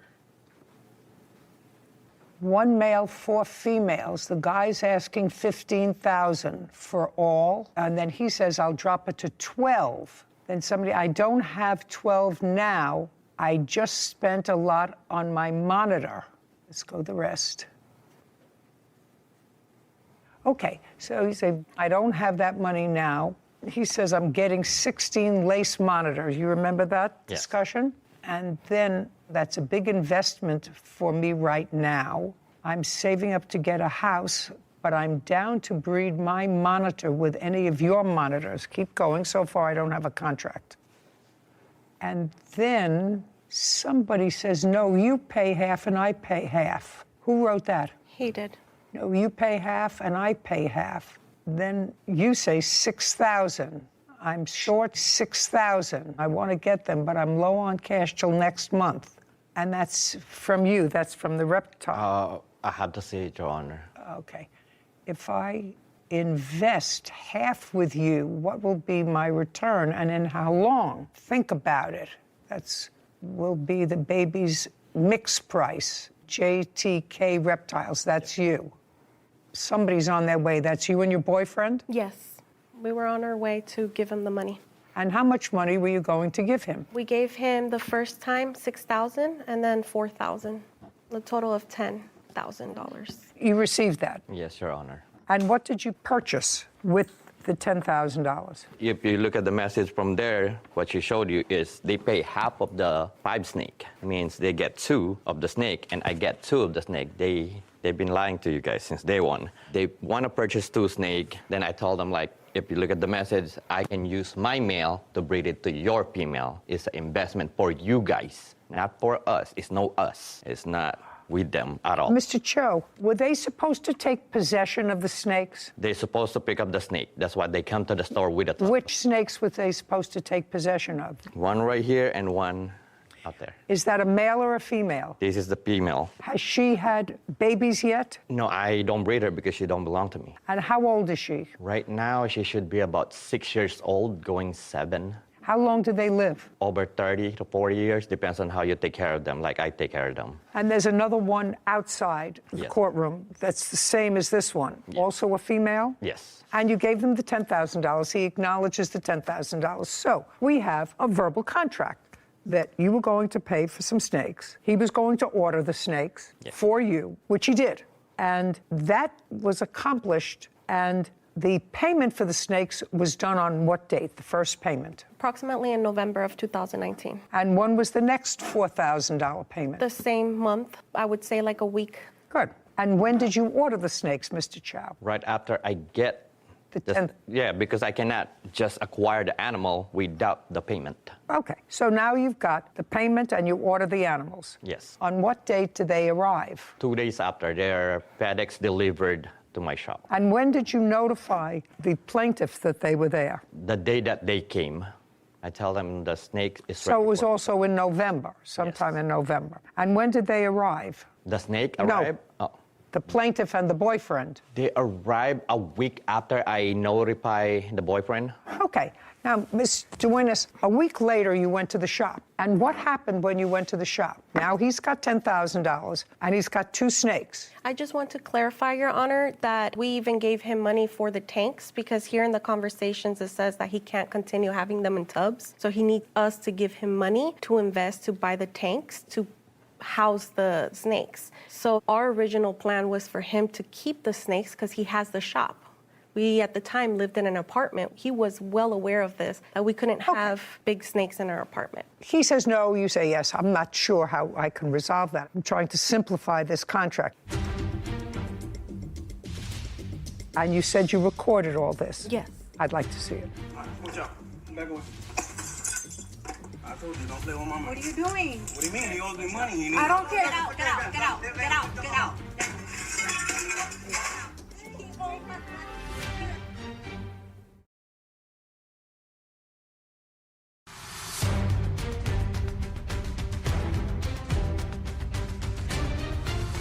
Cassandra Duenas claims exotic pet store owner Brian Chow owes her money for a snake breeding business. Brian says Cassandra changed her mind about the business after he purchased the snakes. Okay. Part of the contract was fulfilled because you paid him. Then he ordered the snakes. Second part was fulfilled. I want you to tell me what happened when you went to see the snakes. You say to see them. He says to pick them up a week later. So when we went to the shop, Who what went? led us to Who went? My ex-boyfriend and I. What led us to there is because after he obtained the snakes, he was not reaching out back to us. He was Just a week later. Yes. You went to the shop. He notified you that the snakes were there. There's no question about that. Now, you went to the shop for what purpose? Because he switched it and then he said it was 2 snakes when originally the plan was 1 male and 4 females. That 1 male was going to breed with the 4. So right out the back, he lied to us what our agreement was here, that he clearly texted us and said 4 males and 1 female. So it was 5 snakes. So we went to the shop. But there was a problem there with pricing. In the Instagram messages, a suggestion, because some of the texts were unavailable. He said originally they were $15,000. And then there was some discussion of $12,000. And then there was some discussion of $6,000. He says he'll pay half and you pay half. And there, I can imagine that there was some sort of an agreement for you to keep the snakes if you were going to pay half. You were always supposed to give them the snakes. It's a Why store. would you pay half? Then they get the 2 of the snake, and I get the 2 of the other snake. It's 5 of them. And the Okay. one that we're gonna pretty much, they can have it if they want it, or I can use it when I need it. You mean the male? Yes. So that was the business. Anyway, you went there, and what happened? So I went in recording. My ex-boyfriend told me, hey, record the Don't whole- tell me what your ex-boyfriend told you. Okay. Just tell me you went in and what happened. We went in there and we asked him, hey, we agreed on 5 snakes. Now you switched up and you said now it's 2 snakes. First you told us it was 15,000, then 12,000. You were playing games with us the whole time. And at this point, after a week later that he said that he got the snakes, then he told us it was 2 snakes. At that point, we were upset because we had planned and we had counted with 5 snakes. That's why we gave him that ridiculous amount of money. And basically, we didn't want nothing else to do with him. We wanted our money back. And that's what we went for, our money back. Just a second. So you walked in wanting your money back. Yes. Do you have any text messages, Instagram messages, suggesting that before you got there, you had said to him, we changed our mind, we don't want to be in business with you, we want our money back? No. Nothing? No. He Had wasn't they- reaching out, sorry, Your Honor, he wasn't reaching out to us. He was sending him video calls, he was calling him through text message, my ex-boyfriend. And I don't care. You paid the money, he got snakes. The question is, you think there's supposed to be more than 2? He says 2. More were more money. So the ultimate agreement was for 2. So what happened when you went there? You're there with your boyfriend. Yes. And you say, I want my money back. And he says, I don't have the money here. I have 2 snakes here. are you telling me that he didn't call you and say your snakes are in? Is that what you're suggesting? Do you have an invoice for these snakes, Mr. Chow? Yes, Your Honor. I'd like to see the invoice for the snakes. By the way, your boyfriend has other of these exotic To wire creatures. Is transfer that right? to the people that I get them. What kind of exotic creatures does he have? One that he sold him, an Australian water monitor from the Philippines. And? He has 2 rhino iguanas, a pair. He has a, I don't know the name, but it changes colors. Mr. Chow? Yes. This is a wire transfer May 24th, 2018. And the date of this wire transfer is August of 2018. And those are for the lace monitor that the Are these lace monitors? Yes. Sorry, Your Honor, these are not lace monitors. These are reticulated pythons. These are not monitors. Monitors are lizards. These are snakes. Lace monitor bell face. Yes, Your Honor. Well, that's not that. No, Your Honor. Well, these are useless. Yes, but that's connected to the rest of what they did. What does it have to do with these 2 snakes? What I want to see is when you purchased these 2 Yeah, snakes. I don't have it, Your Honor. Well, Sorry. get it. What do you mean you don't have it? I left it at home. I'm so sorry. Well, what'd you bring these for? Those are the time that they both got arrested when they went to my shop and Yeah, but you now have those back, right? Yes. You have those back. So if you had to take documents, why didn't you take the documents for the snakes in question? The lace monitor lizards aren't in question. You have them back. They may have taken them. They were arrested, and you finally got them back. So I don't understand that. I just mistaken grabbed the wrong paper. Well, Mr. Chow, do you deal with these people regularly, that you buy snakes from them regularly? Not really. It depends on the size of the animal and depends what kind of animal. Well, you have the date of purchase someplace, Mr. Chow, and I don't want you to waste my time. Yeah, I'm so sorry. That's why I just said I don't have it, Your Honor. Did they purchase that kind of snake? Yes, Your Honor. Is that correct?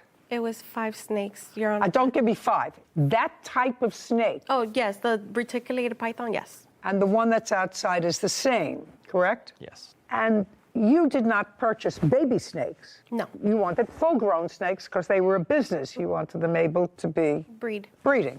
Okay. Should have brought the paperwork. And you went in there that day in November because you had changed your mind. Yes, and on top, yes. Because you had changed your mind. Yes. That's the answer. You had changed your mind. You can give me a whole bunch of excuses, and you told him you changed your mind, you want your money back. And he said no, because I ordered the snakes, and I got them in, and they're yours. Contract is completed. I'm merely holding your property. And then there was a kerfuffle. And tell me about the kerfuffle. The issue was that it was going back to what I was saying is then we asked him as well, can we have like receipt? How much did you really pay for them? No, that's not your business. That's not your business, how much you really paid for them. He made a deal, you paid him. If he got them for $2,000 and you paid him $10,000, that's nothing. The kerfuffle, let's draw this down to its most simple English. You wanted your money back and you wanted to cancel this contract. Yes, it's just when we arrived, those weren't the snakes that we ordered. These were the breed of it, is the ones that he was putting here on Instagram, which I have, which is not those. So we ordered something and we got something else. So is what you're telling me, you went there to pick up your, because now it's changed. You went there to pick up your snakes. When you got there, they turned out to be a different... It's breed. It's like the... Pythons, right? Yes. They're pythons, but it was a different kind of python. Now you're telling me because it was a different python, you wanted your money back. Yes, because it wasn't what we paid for. It's like we paid for a Ferrari and we got a Toyota, basically. It's basically You know nothing about pythons, so you're taking your cues from your boyfriend because that's his strong suit. Is it yours as well? No, I'm just the investor. Right. So your boyfriend had a conversation with him and said, those aren't the snakes that I ordered. Yes. Okay. And I want my money back. Yes. And you said you recorded all this. Yes. I'd like to see it. And when he broke the glass, where did he take them? He put it in a bin. And is that you carrying them out? Yes, and that's the reason why I was charged with the robbery, just because I walked out with the item. That's fine. That's a co-conspirator.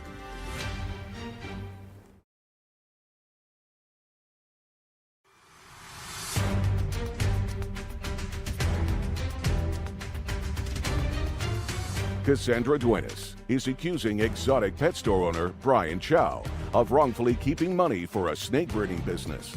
Brian says he fulfilled their agreement and claims Cassandra stole property from his store. And you said you recorded all this? Yes. I'd like to see it. Okay. You just press play. Which one? Oh, right here. And then you press that. This one? Yes. Okay. Ready? Mm-hmm. You guys just want to do the money back? Yeah. The 10,180 in total, and then money on top of that for lending you the money and everything. I didn't see that coming.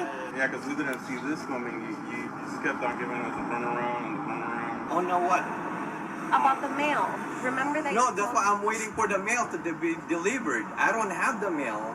Yeah, but remember you had told us that the guy had it because he had to leave and he had to cut out because he has surgery and all that stuff. Yeah. We gave you the money right there and then. You don't understand what mission we had to go I through. didn't know. I don't mind getting you guys your money back, but I don't have cash right now. You guys caught me by surprise. Yeah, but we're gonna have to do it today though. Like we need our money today. If you want it right now, I don't have it. We told you we want to do business correct, and you just keep on giving us another day and another day. You told us as soon as we give you the money, the snake was gonna be here. Yeah, it's not about me, it's the guy. It's not me. I'm just buying the snake from a different guy. And then another thing where you messed up, you said 5 snakes for 6,000, and you come at me with 4 and you wasted my money. Yeah, and I told you that he gave me only 4 snakes, the big giant. Yeah, and why would you waste money if I told you to get the 5 snakes? If you worry about the last one, I can pay for it. It's a mail that we don't need. But I have to do all this, so I have to get like this for you to do that?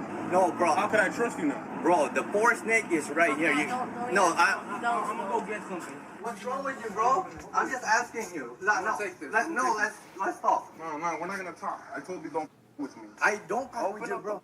Dog. Why? What's that's wrong? gonna be mine. Because we gave you a lot of money. We're talking about over $10,000, and you're just giving us the runaround. First, you told us 5 snakes. What we can do. I'll take it. And when you get the money, I'll give it back. Yeah, female too. Oh, no. Oh, don't know? All right, well. Come on, bro. You're looking at a 15 grand. I told you don't play with me. I don't play with All right. you. You don't even have the money right now. Open them up, man. I got the half of the money. Open them up. I'm trying to talk to you, bro. No, there's no more talking because we gave you the money right here and then. That's unprofessional. You're trying to scam us, and you don't do that to people like that. I didn't. How did I scam you? You're telling me that you don't have the money. I have half of the money because I'm waiting for the snake. Bro, if you guys gonna get arrested. If you get There's snakes. no arresting. We're just getting what you took from us. Over $10,000. I'm trying to talk Over to you. $10,000. I'm trying to talk to No, we try to talk to you. You're telling us you're gonna have the money. I have everything in video. I don't care. You can record me, bro. All right, so are you gonna You open don't it? play with people's money. You can call You owe whoever me you over want. $15,000. This is 15 grand.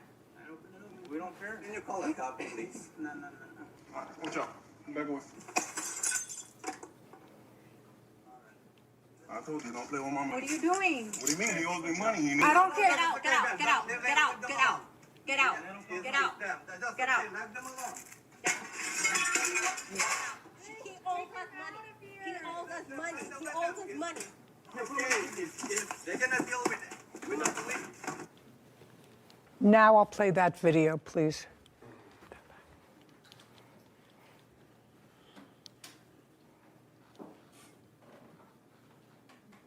That's your boyfriend breaking into the... Yes. Yes. And when he broke the glass and took out whatever lizards he took out with him, where did he take them? You were still with him. Yes, he put it in a bin.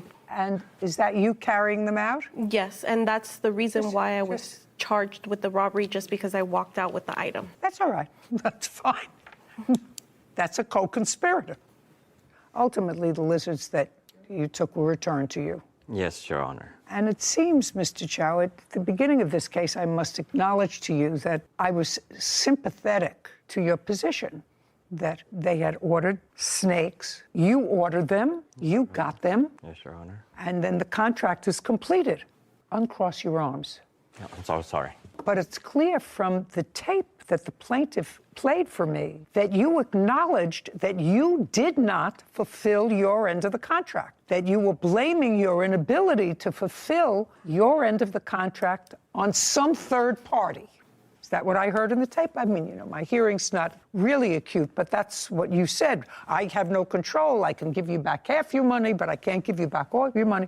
So the contract was not complete. It was complete because they supposed to get only 2 snakes. I didn't see anywhere where it says just 2 snakes. There was a whole bunch of conversation there about the male snake, and you were supposed to deliver to them the male snake. And you said, I don't have that money now, but I can get that money for you. I can give you the first money. I don't have the second money. It was clear that the contract was not complete unless you have something to show me that it was. But what I heard, it was not. That doesn't mean that Ms. Duenas has the right to break your property and to steal property that belongs to you. What they do is they come into a court and say, you have my money. The contract was not fulfilled. I want my money back. That's what you do. Are you in the business of breeding snakes for your store? Yes, Your Honor. And if we were to go on the internet now, Yes, Your Honor. how much would one of those snakes, which is 6 or 7 years old, according to you, sell for? Right now, this size, you're looking at it about 6,000 to 7,000 each one. But if you trolled the internet of people who actually like those creatures in their house, for whatever reason, if you put up that snake on the internet for sale, how fast would it take you to sell it? I'd say like about a month and a half. They're rare. Yes. Is that right? That's what you're saying. It's rare and is just not a lot of people will acquire that much money. Even though they can sell the babies. And how many babies do they have? In a year, they can do from 30 to 50. And each one of the 30 to 50, you can sell for $3,500. Yes. I suggest you do that. She gets her $10,000 back. Judgment for the plaintiff in the amount of $10,000. We're finished. Thank you very much. This court is adjourned. I'm very happy, and I'm happy that she was able to see herself that the defendant got caught multiple lies. They're just a customer. He wasn't truthful since the beginning. Ever since we invested. They bought a snake. I would want to give their snake, but they don't want to take it. And it's very sad how nowadays you can't trust in anybody. I think one great lesson that a lot of people can take away from that is you have to know the business that you're investing in. I can appreciate she was sort of doing it for her boyfriend and he had the knowledge about the exotic animals, but that's her money at the end of the day. And if you're going to put your own hard-earned money on the line, it should be a business that you at least put in the time to learn about. To understand. Exactly. So that you don't have to rely on somebody else to make the right decisions. Who's going to be gone tomorrow? Exactly. Exactly. And your who money potentially could, and then you're left on your own, having to sue and navigate a field that you really know nothing about. Smart.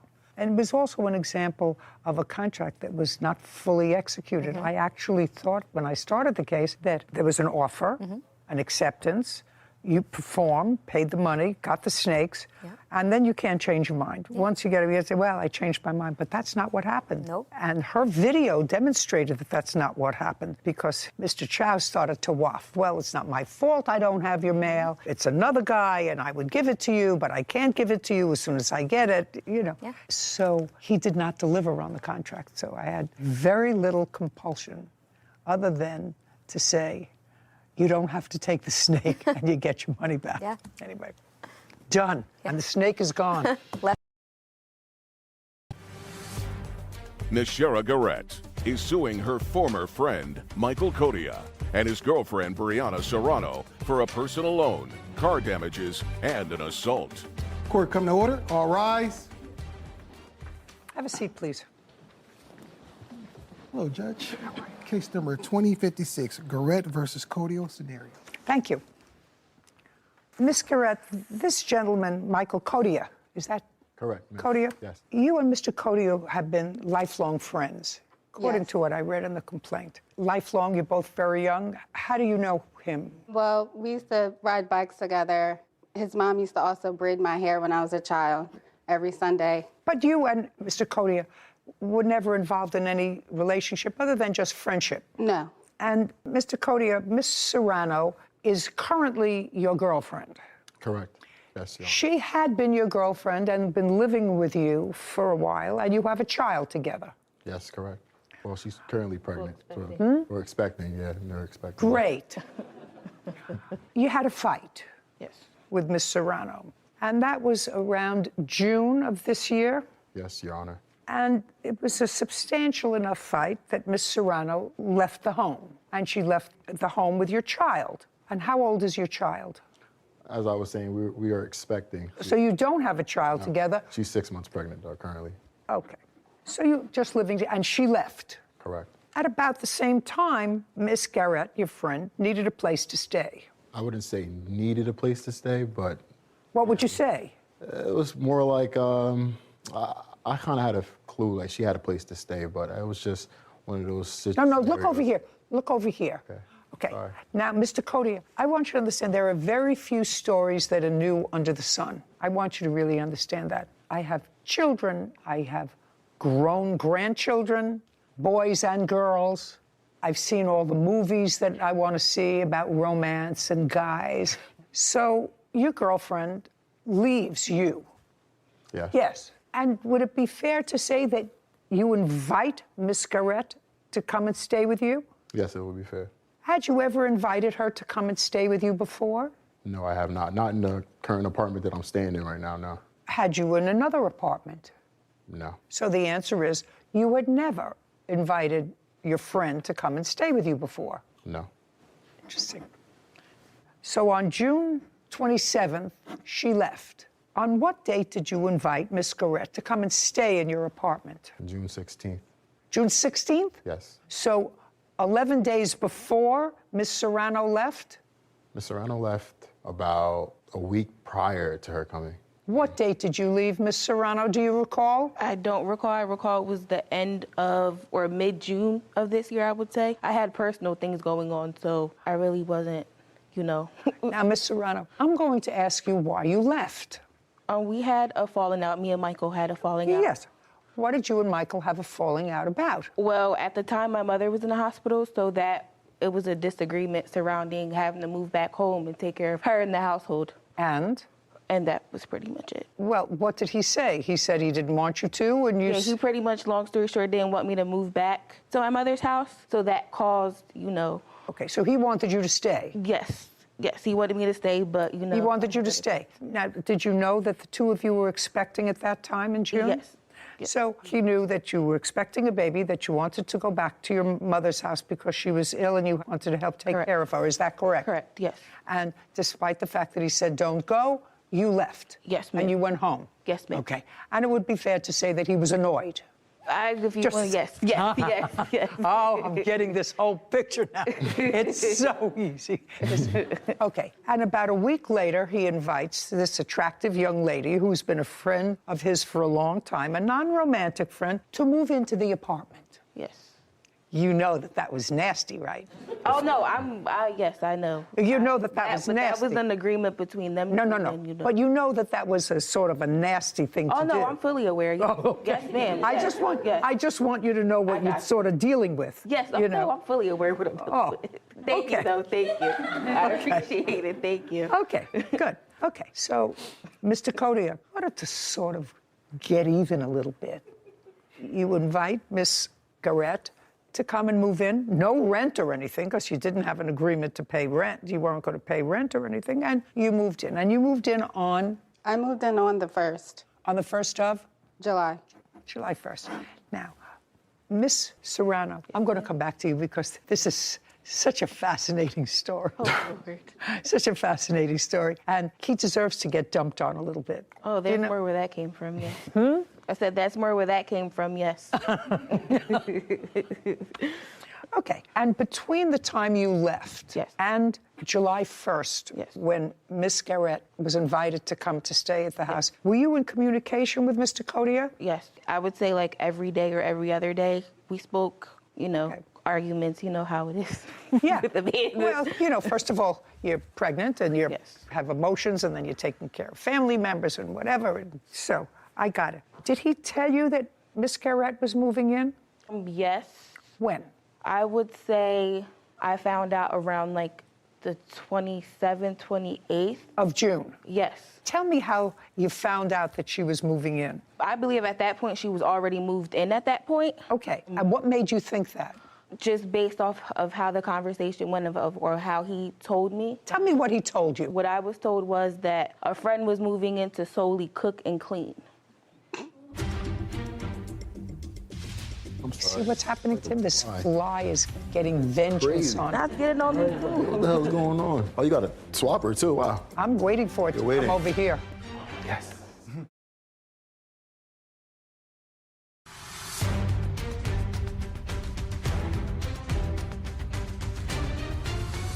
Nashira Garrett claims her former friend, Michael Kodia, and his girlfriend, Brianna Serrano, owe for a personal loan and an assault. Tell me what he told you. I'm curious. I want to know. What I was told was that a friend was moving in to solely cook and clean. That's what I was told. Okay, did he tell you who? Who it was. I never met her. But he told you who it was? Yes, he told me who it was. And that made you, I would probably guess, a little annoyed and unhappy. I mean, I was annoyed. I would be annoyed. I mean, I was annoyed because I had personal things going on, but in between that time before actually realizing that she was living at my apartment, I actually had a brief interaction with her. I met her at a park. I met her. So... Between the time you moved out? Yes. Okay. Was it you met because you contacted each other, or you met by accident? We met because me and Michael just, had a conversation to have had at that point in time. I'm assuming she was there in the area, so he just wanted to kill two birds with one stone. He said, do you want to meet the person, who's there, who I'm living with, and that's how it went. And was it a cordial meeting? Yes, it was. You met her, she met you? Yes. And he said, I just want you to meet the lovely-looking girl that I'm now living with because you went home to take care of your mother. I guess so, if you want to put it... Yes, he... Don't forget.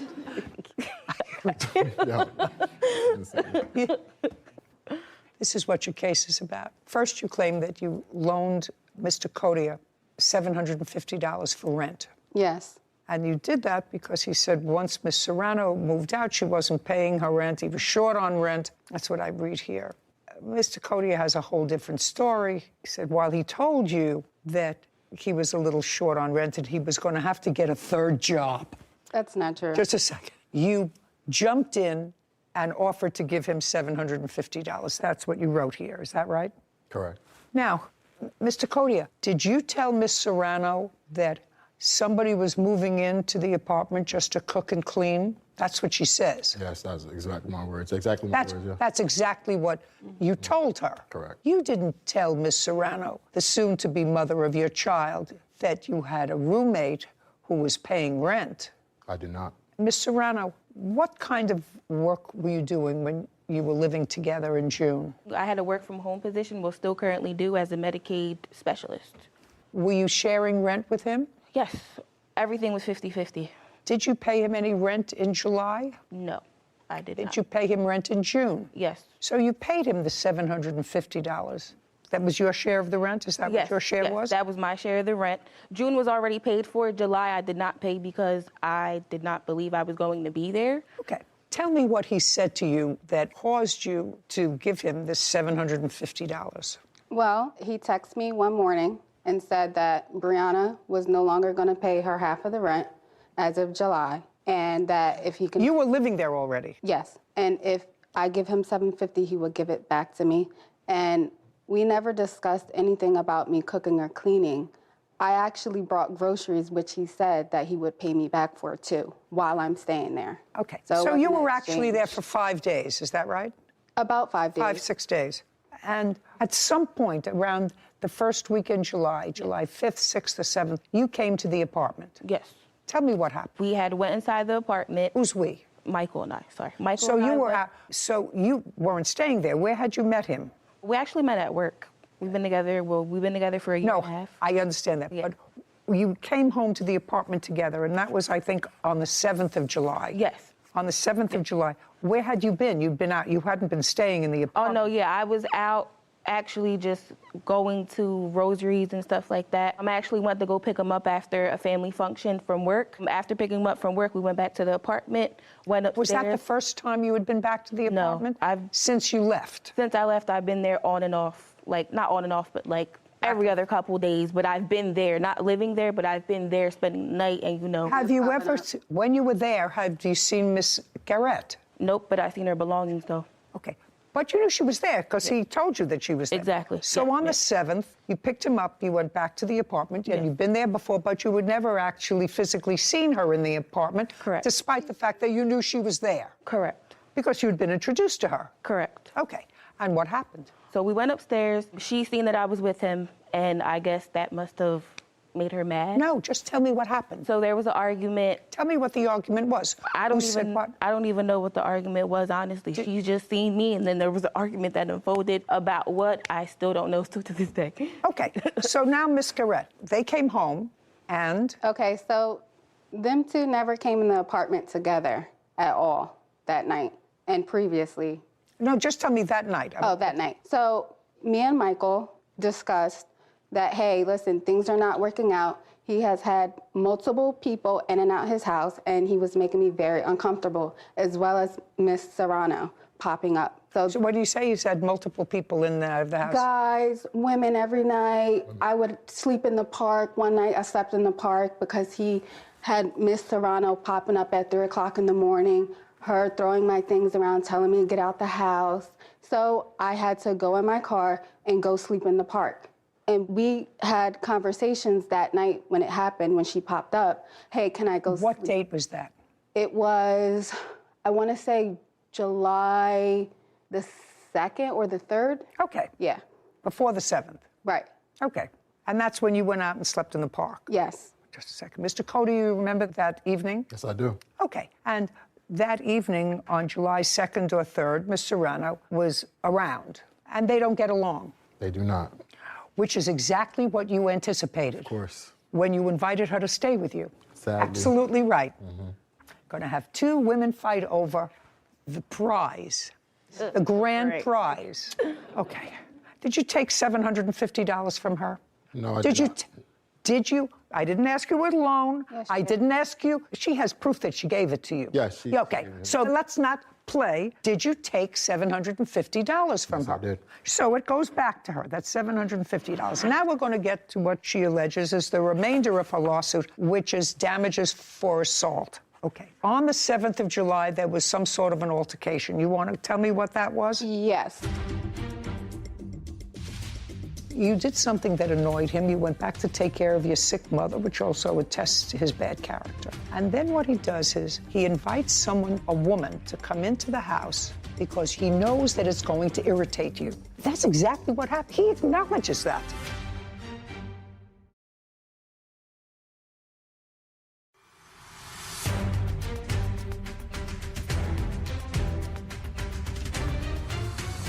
Nashera Garrett has accused her former friend, Michael Codia, and his girlfriend, Brianna Serrano, of damaging her car and assaulting her.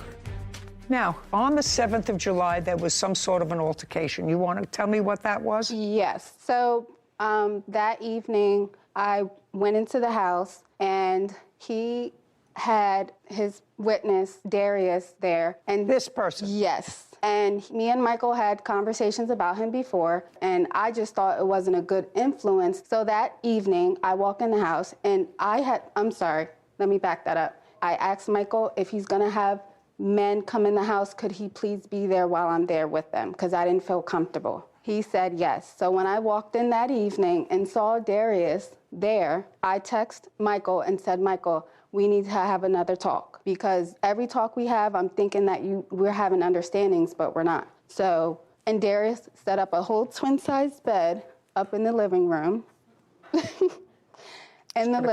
So I went out to my car. I said, Michael, when you get home, I'm in my car, so meet me in my car when you get off. It was around 8:30 when Michael had came, and I was sitting in my car. Me and Michael were talking, and... Was he in your car with you? No. He was outside of my driver's side. So that's when Miss Brianna came, and she started hitting him upside his head, and I tried to get out of the spot that I was in, and next thing I know, my window's down, and she comes and she's attacking me, punching me in my face. She keyed up my car. When she first came up to my window, she keyed my car. Yeah, I can show you. What? Okay, did you file a police report? I didn't. Why? I just didn't. I took care of my bruises and my scar. I did call 911, but then I hung up. I just didn't. And Okay. Do you have photographs of your injury? Yes.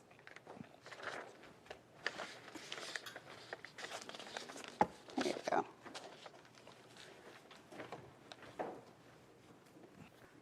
So what you're telling me is that this was a scratch Yes. across your chest. Mm-hmm.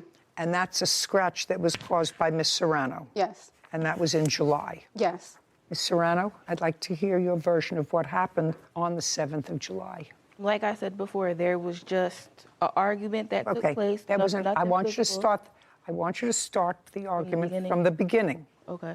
Okay. She's outside in her car. Mm-hmm. Michael is talking to her at the car. Oh, yeah. Did you drive over there or did you walk? How did you get I there? parked my car like in front of the house because they were on the side street. So I walked. She walked there? Exactly. You parked the car. Now, let me ask you a couple of questions, Ms. Serrano. Did Mr. Codia ever give you an indication that Miss Garrett was no longer going to be living there? Not that I could recall, no. Well, I want you to try to recall. I was told after that whole day went, the day after that, the conversation was going to be for her to leave the house. Okay. And what were you coming over for? What brought you over there at 8 o'clock at night? For him. What do you mean for him? Well, he left something in my car. He left a charger or something. It was something he left in my car that I was returning back to him. Did you tell him you were coming over? Nope. I just popped up. The answer is no. No. You were curious. Yes, I was. Of course I was. There you were. I'm sorry. See what's happening to him? This fly is getting vengeance Crazy. on him. Not getting on me. What the hell's going on? Oh, you got a swapper too? Wow. I'm waiting for it to waiting. come over here. Did you seek medical treatment? I did not. Mr. Codia, I'm going to wrap up this case because I really understand it. I believe I understand it. What I don't understand is why, and this doesn't require an answer, it's sort of a rhetorical question, why you would want to take someone who had been a lifelong friend and someone with whom you are having a child and put either one or both of them in a situation, they don't know each other really, so they don't know whether to like each other or whether not to like each other. I mean, I assume that At this point, at least Miss Serrano was planning a long-term relationship with you, and she's having a child, and I assume she thinks you're going to be there to be supportive of the child. Maybe. You have other children? Yes, I do. How many children do you have? I have another son. Okay, how old? 5 years old, 5. And he lives with his mother? Yes, he does. So you see. Yes. There you go. This one's a pesky one. I'm usually good at it. I missed it before. I don't know why you would put them in a situation where they would dislike each other all to satisfy your ego. Wow. Oh, that's exactly what you did. You put them in a position where two apparently nice ladies, both of whom care about you in different ways, you put them, well, do you care about him? Yes. You think she cares about him? I've never, the entire time I was with They just know each other for a long time. It was way before me, so I guess if you would have put it like that. And they also went to senior prom together. Just a second. Wow, like I didn't ask you. I'm sorry, listen to Your me. Honor. I didn't ask you anything. This is not a shout out. What I'm telling you is, it goes to his character. He knows her for a long time. They never had a romantic relationship. With you, he's had a romantic relationship. You did something that annoyed him. You went back to take care of your sick mother, which also attests to his bad character. And then what he does is he invites a woman to come into the house, lets you know about it, because he knows that it's going to irritate you. That's exactly what happened. He acknowledges that. That doesn't make him a good guy. So I want you to think about that. But I absolutely believe that you caused a scratch on her, which you can't do. Anyway, Mr. Cody, you owe her $750. And Miss Serrano, you can't put your hands on anybody, no matter how angry you are at them. And I'm awarding her $1,000 for you putting your hands on her. Okay. Judgment for the plaintiff. We're done. Thank you very much. This court is adjourned. I was very satisfied. I mean, I knew it would cause havoc, but Different women every night, I try to keep it in secret. and that's why we stopped being friends before, but I definitely learned my lesson. I feel like it's unfortunate. I feel like she manipulated the whole situation. The friendship is over. I'm just gonna be a father to my child, man.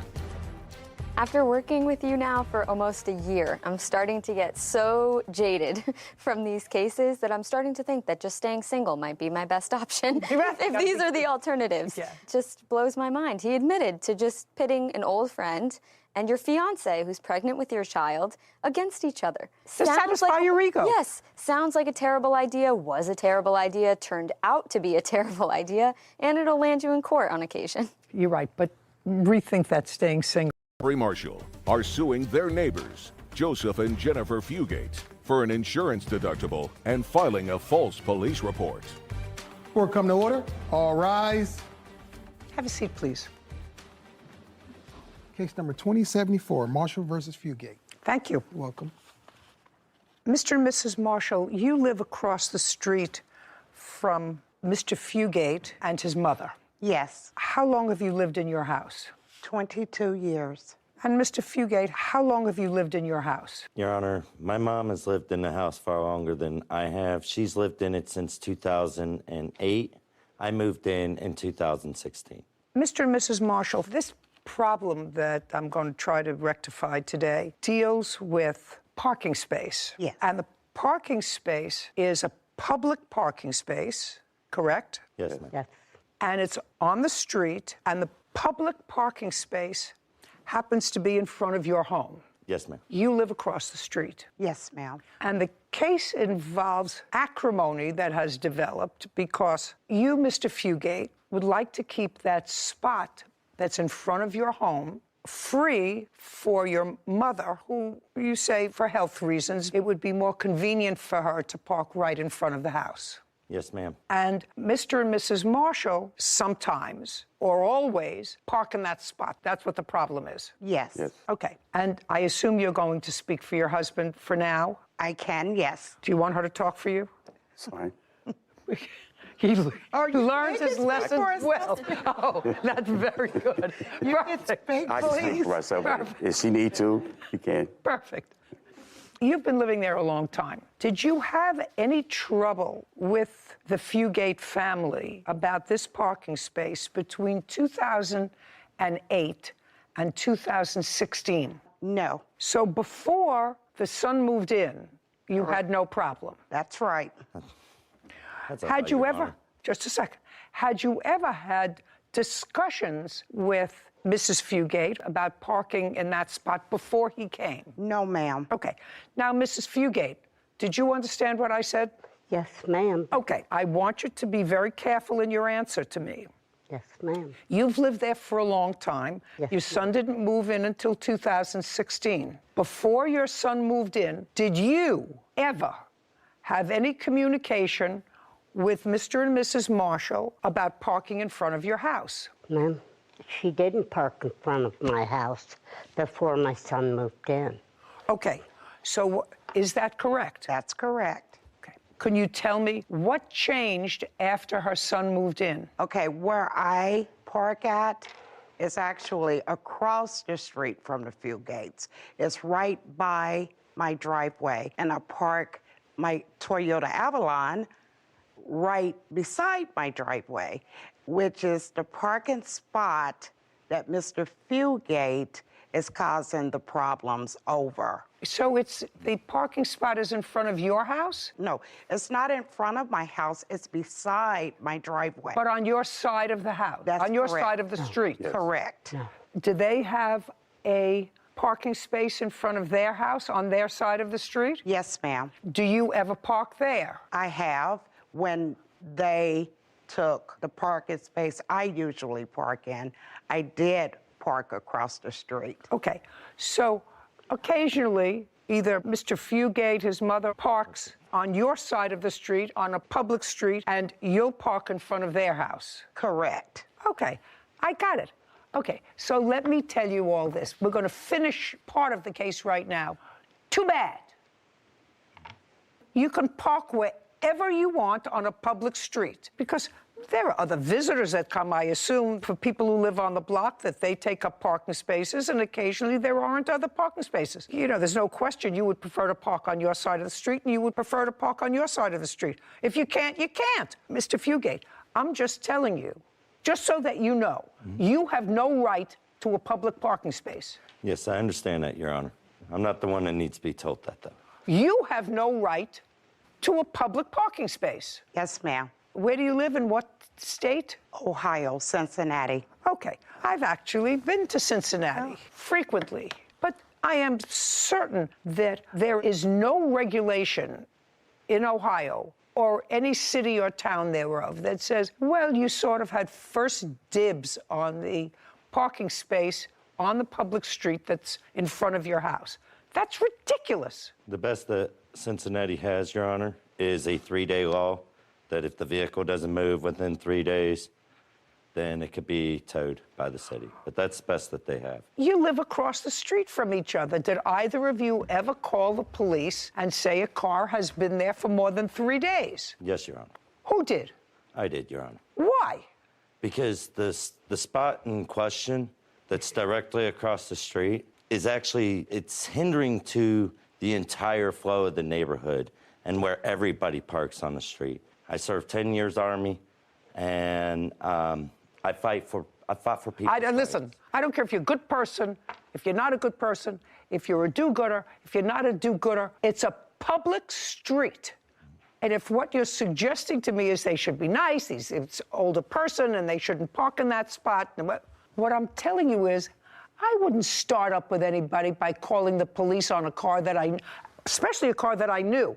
I know that it's my neighbor's car. They've been living there for 22 years, relatively peacefully.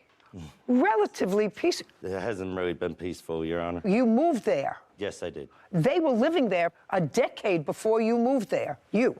Yes, ma'am. If it wasn't peaceful, there are options. You're a free person. But I think it's absolutely ridiculous. I cannot imagine my calling the police on a neighbor's car that was parked in the street.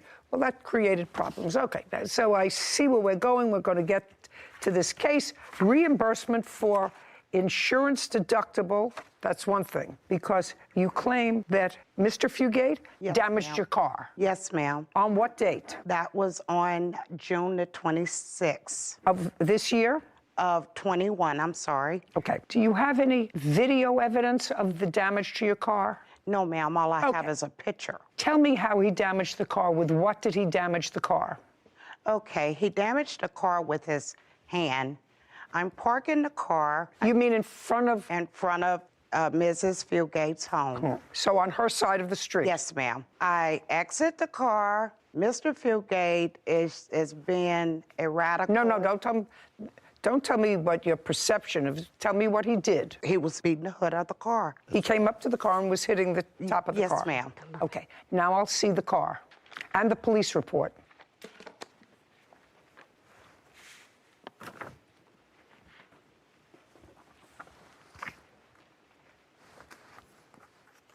See the dent, and that's the hood of the car.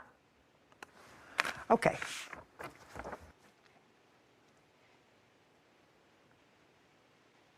Okay, as this police report says, Mr. Fugate told the police in his narrative that this incident occurred, there was a disagreement over the parking space, and that you struck him with the car, causing minor injury. Okay, because you have a cross complaint for that. That is correct. Okay. So that's a simple. June 26th, I see the car was damaged. There's no question it was damaged by somebody pounding on the hood, and I assume that was you. Ma'am, that's wrong. I did not pound on the hood. Well, then tell me, Mr. Fugate, how these dents occurred, just the way they look, on the hood of the car. Your Honor, I have the 911 audio calls of the night, as well as the police report, and I also drew up a diagram where she was originally parked that explains everything. But, okay, so I'd like to see that. Okay. Ma'am, if I could approach the diagram. Absolutely. June 26th. On June 26th, I was talking to my parents when the marshals came home. My car was parked right here. Okay, they came home, they blocked their own driveway and parked right up on top of my bumper. Just a second. Just a second. So you, Mr. Fugate, were parked on a public street where you could park on their side of the street, not your side of the street, okay? Yes, Your Honor. And they came up blocking their own driveway. Yes, Your Honor. Okay. Did you see them? Were you in the house watching? No, I was on my parents' porch. Okay, so now you're on your parents' porch, they're in their car, and they blocked their own driveway. Yes, Your Honor. Okay. Not a big ordeal, right? Not any of your business. Right, it wasn't, like I said, wasn't a problem to me, wasn't any of your business. Exactly. So Go anyway, ahead. I'm talking to my parents on the phone. They're just getting done working. I can hear that the marshals are upset about where I'm parked at on a public street. And I went out to save my parents' spot because I could hear her say, I'm going to teach him a lesson. So, Mr. Fugate, now, is what you're telling me that car where you're standing in, you went out to make it so that they could not park on a public street? Is that what you're telling me? The answer is yes. Yes. You got off the porch to stand in the street to block them from moving in front of your house because your car was parked on their side of the street. No, no, Your Honor. No, you got that wrong. Is that red car yours? The red car is mine. It's mine. Yes, Your Honor. Just to say, the red car is yours. Listen, I'm not a moron. I know that. The white car is the space that you wanted to save for your parents. Yes, Your Honor. They were on their way home. I was Who talking to gives them. a rat's behind where they were? Now you have This both whole spots. area was clear, and there is a crossing road that comes all the way through here, and they could have parked. Who made you the monitor of public parking? No one. Who do you think you are to be the monitor of public parking?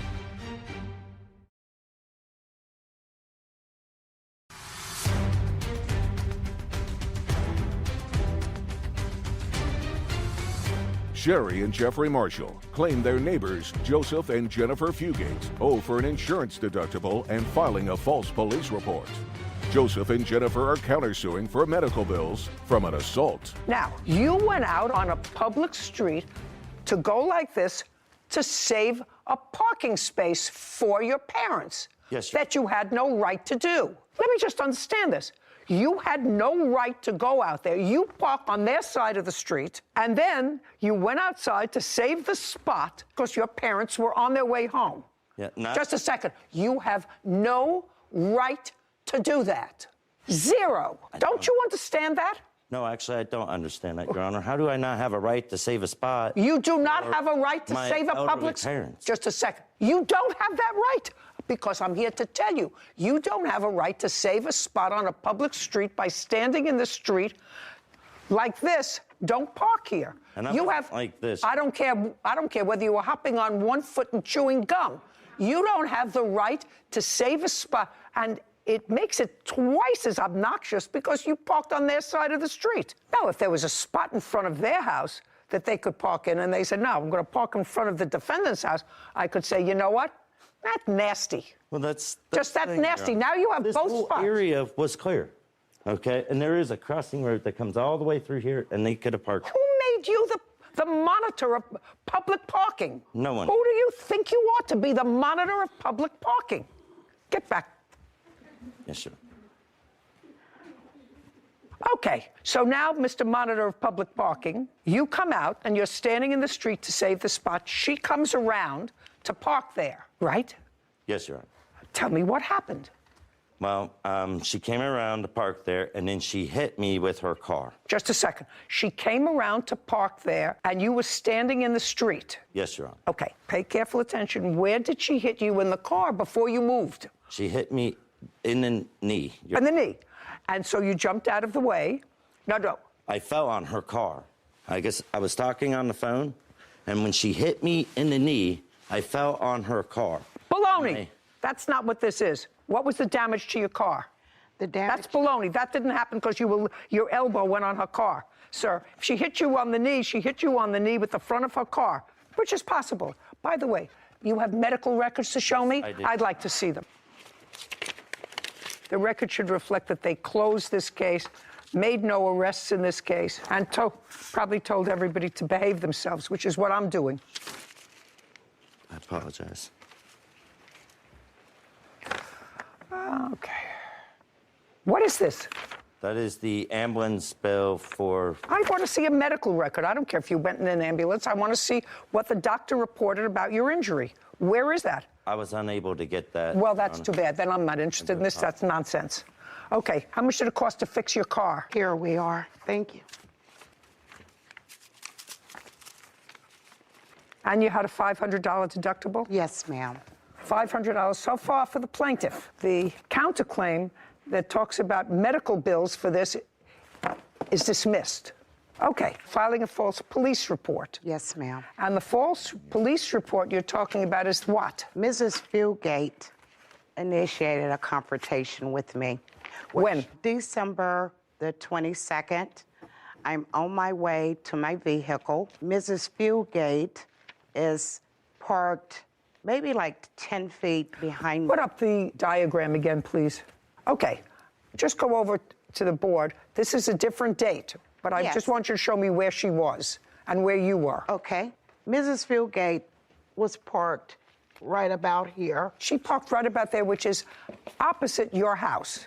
Yes, ma'am. Okay.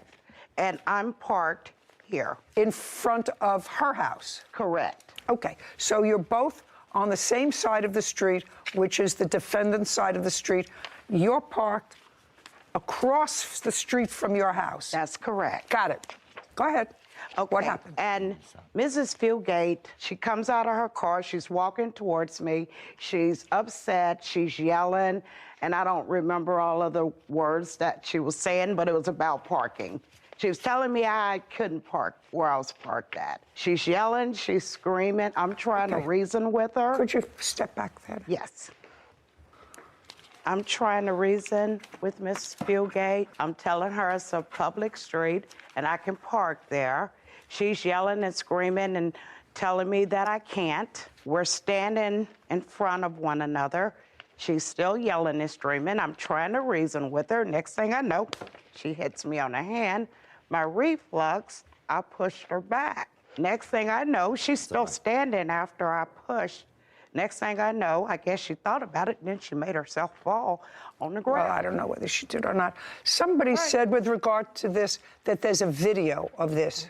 Is that correct? Yes, ma'am. It was dismissed in court. It wasn't showed in court. I don't care whether it's shown in court or not. I would like to see, because I read here that there is a security video of what happened on If it's a video, you don't have to go up there, Ms. Fugate, because I can actually see it myself. So now, those are the two cars parked on the same side of the street, and they are parked on the defendant's side of the street. Yes, ma'am. And your car is the... Black car. Your car is the black car, their car is the red car. That's correct. And that's Miss Fugate getting out of her car. Okay, Yes, now I'd like to see the video. She started to move up. So I thought I'd move my car a little closer. Shh! Don't speak.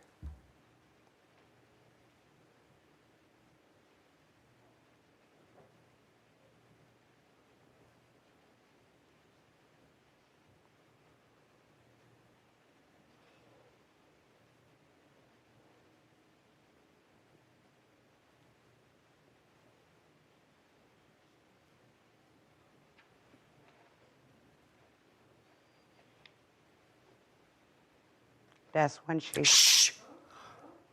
Okay, I'm going to see that again, please. And I'd like you to do it slowly at some point when they're right in each other's faces and getting very nasty.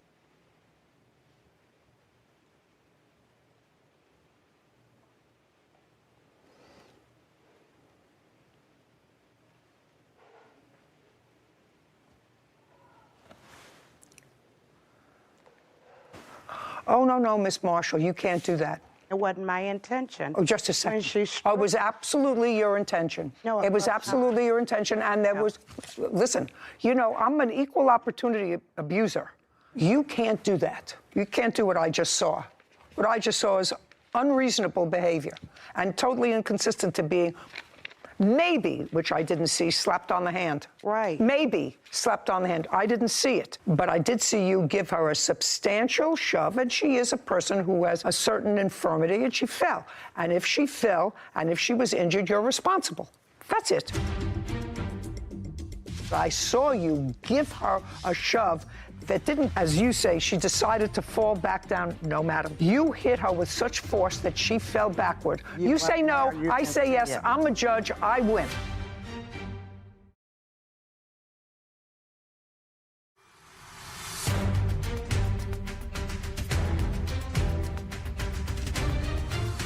Sherry and Jeffrey Marshall have accused their neighbors, Joseph and Jennifer Fugate, of damaging their car. Jennifer claims she was assaulted by Sherry over a parking spot. Now, I saw the video. I don't have to have your mother testify. You should have not created an incident, Mrs. Fugate. I did. Yes, no, yes, just a second.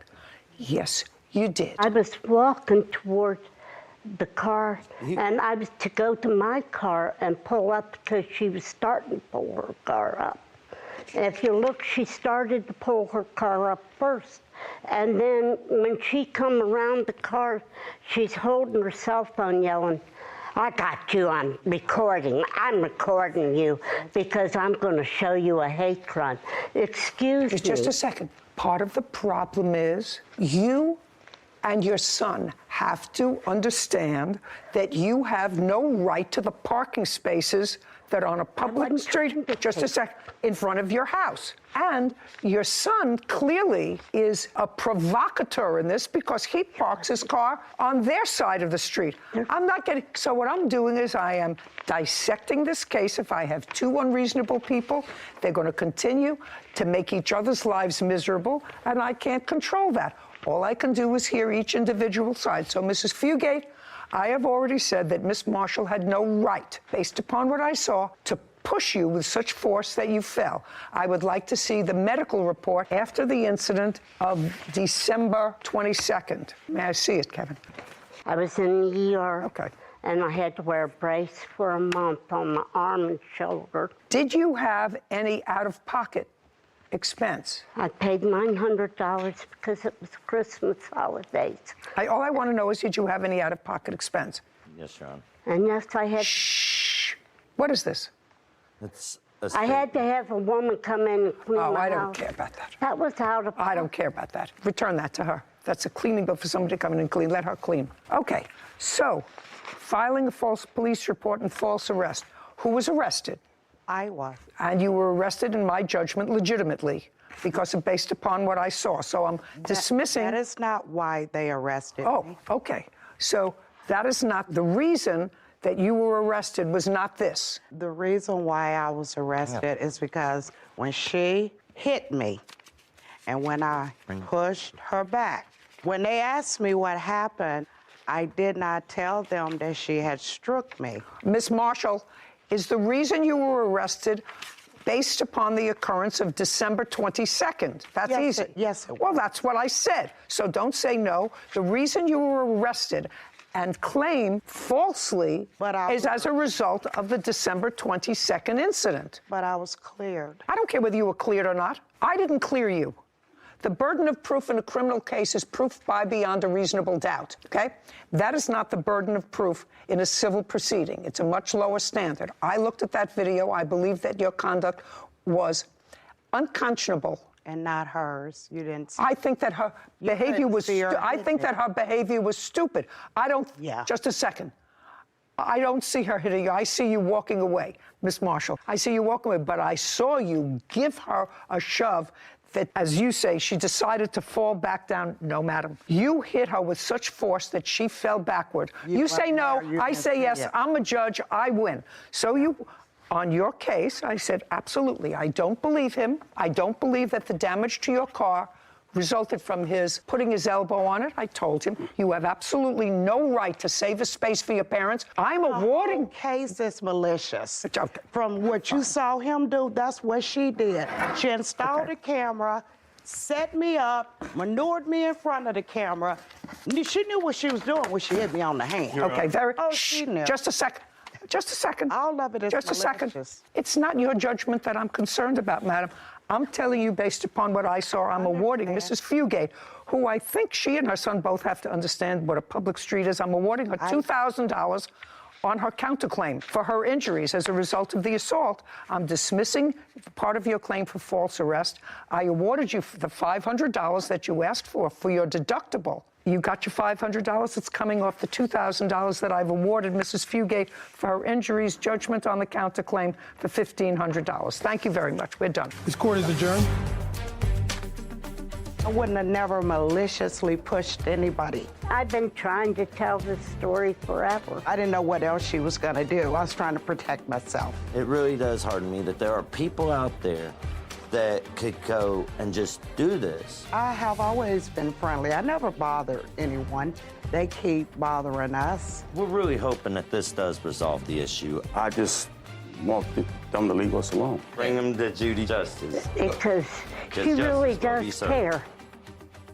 You want to know how I know that the plaintiff wasn't being truthful when she said that I wasn't being malicious, it was an accident, I did not push her that hard? If that had happened to me and I was just trying to get someone away from me, and that reaction from the defendant of falling back, I thought she almost cracked her head on the curb.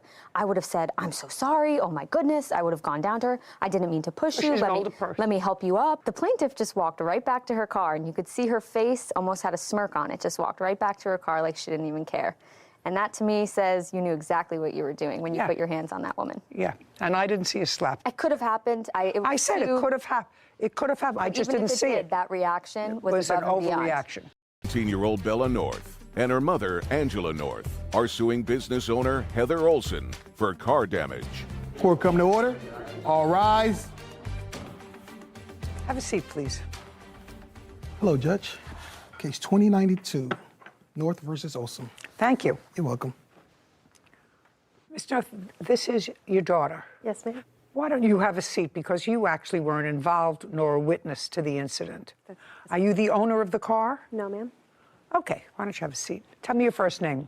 Bella. Bella. Bella, from what I gather from reading the papers, you and the defendant's daughter were good friends. Yes, still are. And have been friends for a very long time. So, not a very difficult case. You were going to visit Miss Olson's daughter, Lotus. Yep. And according to you, you've done that innumerable times in the past. You were also 17 at the time? Yes. You went to visit Lotus, I'm trying to find the date in your complaint, on April 16th of 2022. Yes. And when you got to the house, which you had done many, many times before. According to you, you parked behind the defendant's car. Yes, I did. Was the defendant in her car at the time you parked your car? I did not see the car on when I pulled up behind it. I turned around for a moment to gather my things, to my backpack, my charger, everything. I then look up and I see the car is on. I never saw anyone.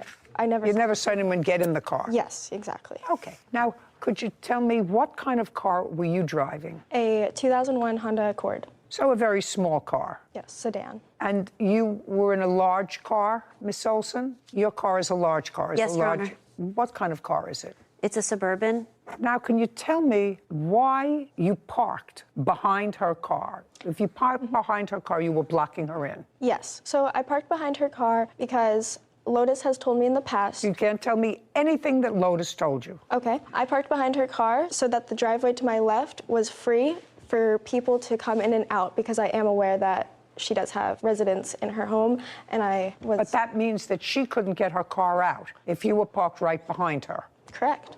Okay. Now, is there parking on the street, Mrs. Olson? Yes, Your Honor. May I see that? No, I don't want to. Thank you. May I describe what is in the photo?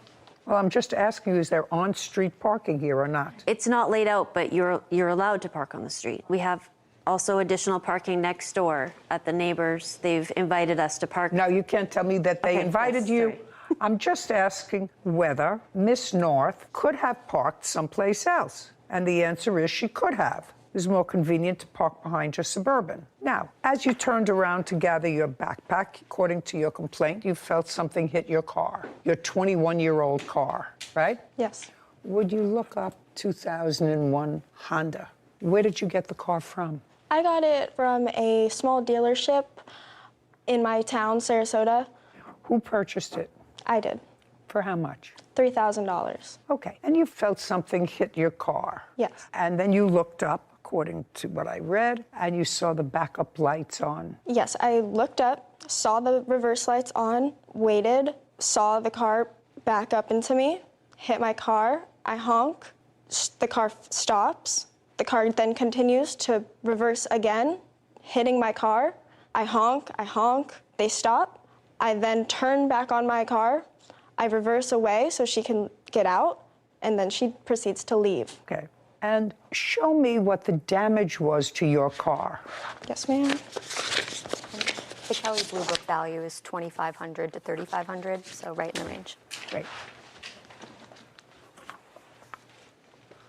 What is this a picture of? The 2 scratches and the dent. Let me see the whole car. I do not have a picture of my whole car. Well, that's unfortunate. I see a scratch. I don't know if it's a scratch. I see some... There's a hole towards the corner of the light. That was not there before. My whole light is... You mean this? Mm-hmm. Yep. See where there's a gap in the light is supposed to be collided with the bumper, and it's not. Mm-hmm. It was hit and damaged. Okay. Did you see her car when you came out? No, Your Honor. She didn't see you, so you were in the car, I assume, when she pulled up behind you. Do you understand? So she was in her car, in her driveway, when you pulled up in your car and blocked her car in. If you had seen her in the car, would you have parked behind her? No. So you didn't look to see whether she was in her car? No. And she was in her car, and her car is high. You look up, you have a big Suburban. You don't expect anybody to be stupid enough to park behind your car. You're in your car already, because clearly she didn't see you pull up because she was in her car, right? Now I'm going to ask you, because you say you don't remember hitting something or you weren't sure you hit anything. Is that your answer that I'm getting? When my other daughter drove up, parked the vehicle, left it running, ran inside the house, I ran out and, of course, checked behind me and drove out. I asked you a question. You didn't? I did not hit anything. Well, you don't remember hitting anything. Correct, Your Honor. Yeah, because I don't think Miss North would have made up this story. You had a big car, backed out, and you drove away. Did you see her car pull off when you backed out? No, Your Honor. You did not? No, Your Honor. When she pulled out, did she go in the same direction as you did or the opposite direction? The same direction. Okay. Did you see her car after you pulled out? No, Your Honor. Not until 2 hours later when we met. Tell me what happened 2 hours later. After returning from my appointment, I met Bella at the next door neighbors where we parked, and that's when we examined each other's vehicles. Well, did she call you? How did you find out that there was an accusation that you would hit her car? Because we met at the designating parking spots that we've agreed to park at. So it was just serendipitous that you met there at the same time, or had you been in communication either with her or your daughter? I was at a brief appointment, and when I returned home, that's where I parked.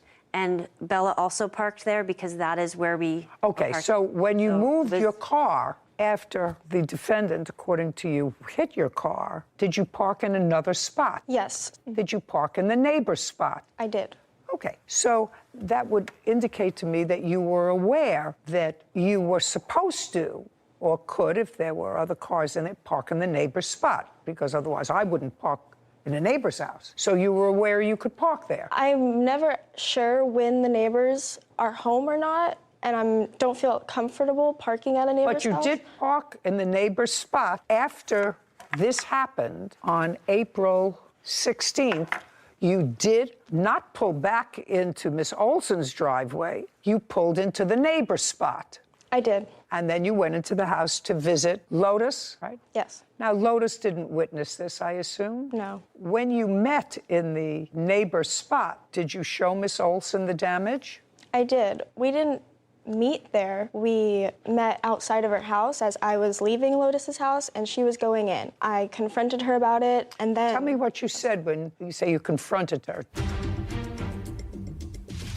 Tell me what you said to her. That's the question. I said, "Are you aware that you hit something earlier? That was my car. Do you want to go check it out?" Is that the conversation that you had with her outside? No, Your Honor. Are you trying to tell me that it happened earlier in the year and your dogs just found the hole? They had never been out before? Is that what you're trying to tell me? Yes, ma'am.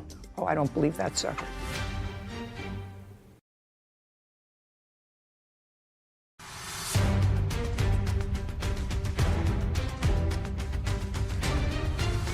"17-year-old Bella North and her mother, Angela North, claim business owner Heather Olson owes for car damage." Okay, tell me what you said when you say you confronted her. Heather knew that she... Don't tell me what she knew. Tell me what you said to her. That's the question. I said, "Are you aware that you hit something earlier? That was my car. Do you want to go check it out?" And she said? Yes, of course. And? And then she did. She said, "Okay, the damage will probably be at least $600. And then she told me to go to an auto body shop, which I did. And she told me to get an estimate, which I did. And that was that. Okay. Is that the conversation that you had with her outside? No, Your Honor. Tell me your version of the conversation that you had with her. Will you acknowledge that you met her? Yes. When Bella and I met outside, she came at me accusing me of hitting her vehicle. Sorry. Tell me what she said to you and you said to her. She did say that I hit her vehicle and asked me to look at her vehicle damage. Immediately, I agreed to go look at both vehicles. And we looked at both vehicles. We both took photos of both vehicles. There was minor damage all the way around her vehicle, and I could not see any damage on mine. And I could not understand. Just a second. Yes. Did you look at her vehicle? No. At that time? Why not? We never looked at her vehicle. We only looked at mine. Well, she drove in her vehicle. Yes. Why wouldn't you look at her vehicle? It was about my vehicle. We were concerned with my damage. It was your damage, but you were contributorily negligent. I understand that, yeah. Well, you'd understand that, so you'd want to look at her vehicle, too. Did you ever have a conversation with her and say to her, take her to a body shop? Yes, Your Honor, that is true. Okay. I said, go ahead and see if they can find any damage that could have been caused by an accident like that, because I didn't believe it, and I didn't remember ever hitting her. And I thought it would be more like $200. Bella did come back with an invoice for $600 or $700. And then that was shocking to me because I couldn't believe that there was any damage just from that. So it turned out that the body work she was going to have done was basically her entire bumper and both headlights, which seems like a lot. Which is not the damage that, even assuming arguendo that you caused, she only showed me a picture of one headlight. Can I see the estimate that you have? Do you want all three or just the one that she... What do you want to tell me, Lotus? I was a witness to that conversation. Oh, I'd like to hear it. Yes. Stand up, move over. Are you living at home? No longer. When did you move out? I would say the second week of June. Did you have a fight with your mother about this event? No, I did not want to get Great. involved. Great. Okay, tell me exactly what you heard your mother say. She said, "This is my auto parts place, and if you go there, I will pay for those damages." Okay, do you remember that conversation? Basically, that's correct. That I said, go to this bodywork person that I know, because I thought he'd see that's silly and turn her away. But your daughter is making a statement. Is that the statement? Go to my body shop and I'll take care of it. Yes. Okay, fine. Can I see the receipt that makes it? Have a seat, please.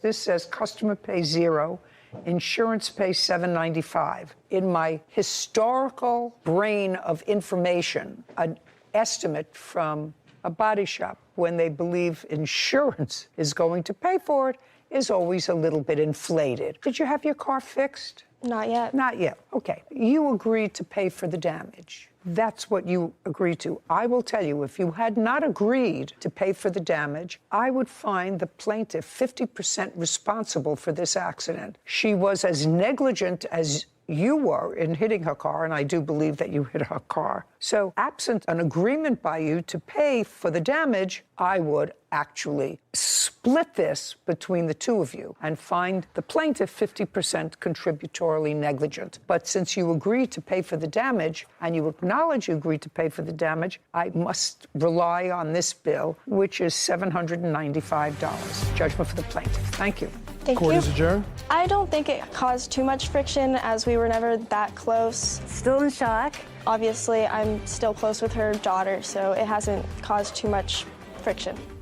I agreed with your judgment to give the plaintiff a little bit of money, but I'm not so sure on the contributory negligence reasoning. I agree that parking behind someone's vehicle is never ideal, but if you're going to operate a motor vehicle, you have to check your surroundings. I think that people have to be more careful when they're People have driving. to be vigilant, but you know, just because there's an accident doesn't mean it has to be always someone's fault. Sure. That's why they invented the doctrine of contributory negligence. I actually think it was just lazy of the plaintiff to park in a spot. She wasn't paying attention to her surroundings because she didn't see the defendant in her car. The defendant ran into her car, didn't see the little car behind. I believe that they were equally responsible. But for the agreement that the defendant made, I would not have awarded her the whole thing. I would have awarded her 50%. Seemed like just a case of blind spots and bad timing. Yeah, that's true. Case 2078, Ali versus Miller. All parties, please step forward. Syed Ali is suing dog owner Abra Miller for car damage from a dog attack. Mr. Ali, you bought yourself a Tesla. Yes, ma'am. A new one? Yes. When did you buy it? I bought it on 6th of June. Of this year? Yes. How much did you pay for it, sir? 68. And there was a loan on the car? There's a loan on the car, yes. So you have full insurance on the car? Yes. What's your deductible? Deductible is $1,000.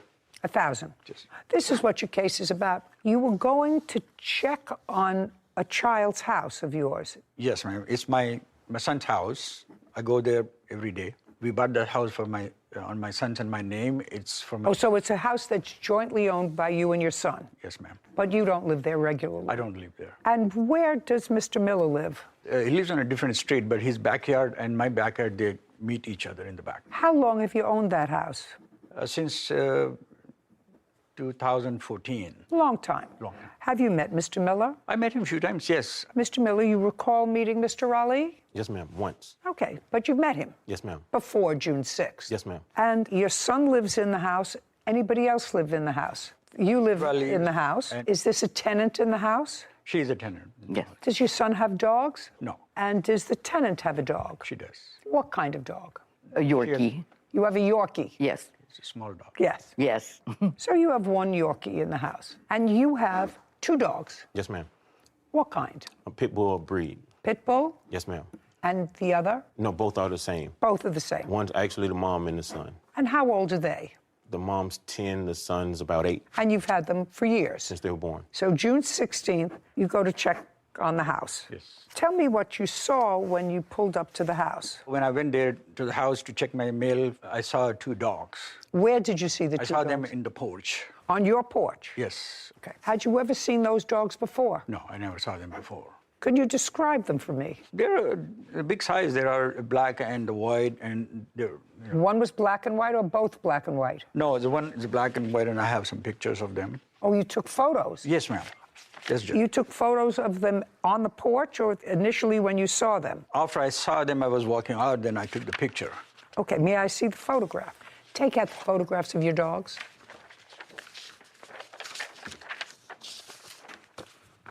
Would you say, give me both photographs, please?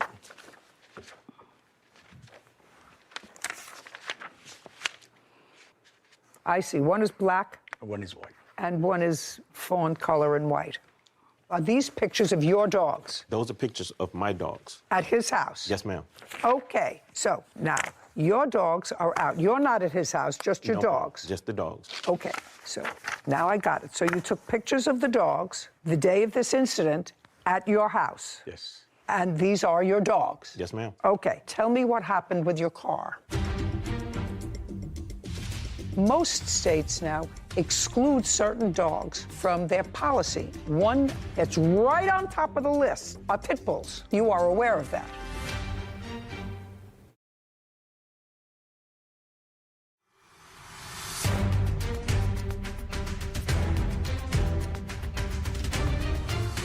Syed Ali claims dog owner Abram Miller owes for car damage after his dogs attacked Syed's Tesla.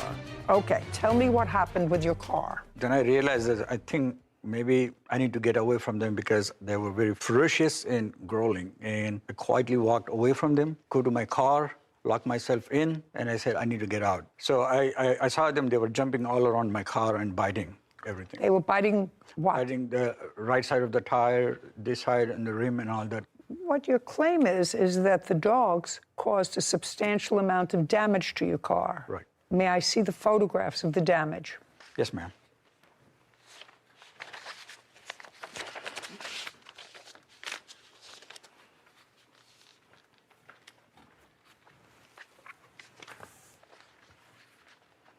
So the car had scratches on it, I see. And what about the wheel rim? Is that, you're also showing me the scratches on the wheel rim? Yes, they were biting all the rims and the tire, and they went into the front and bit on the bumper. May I see that?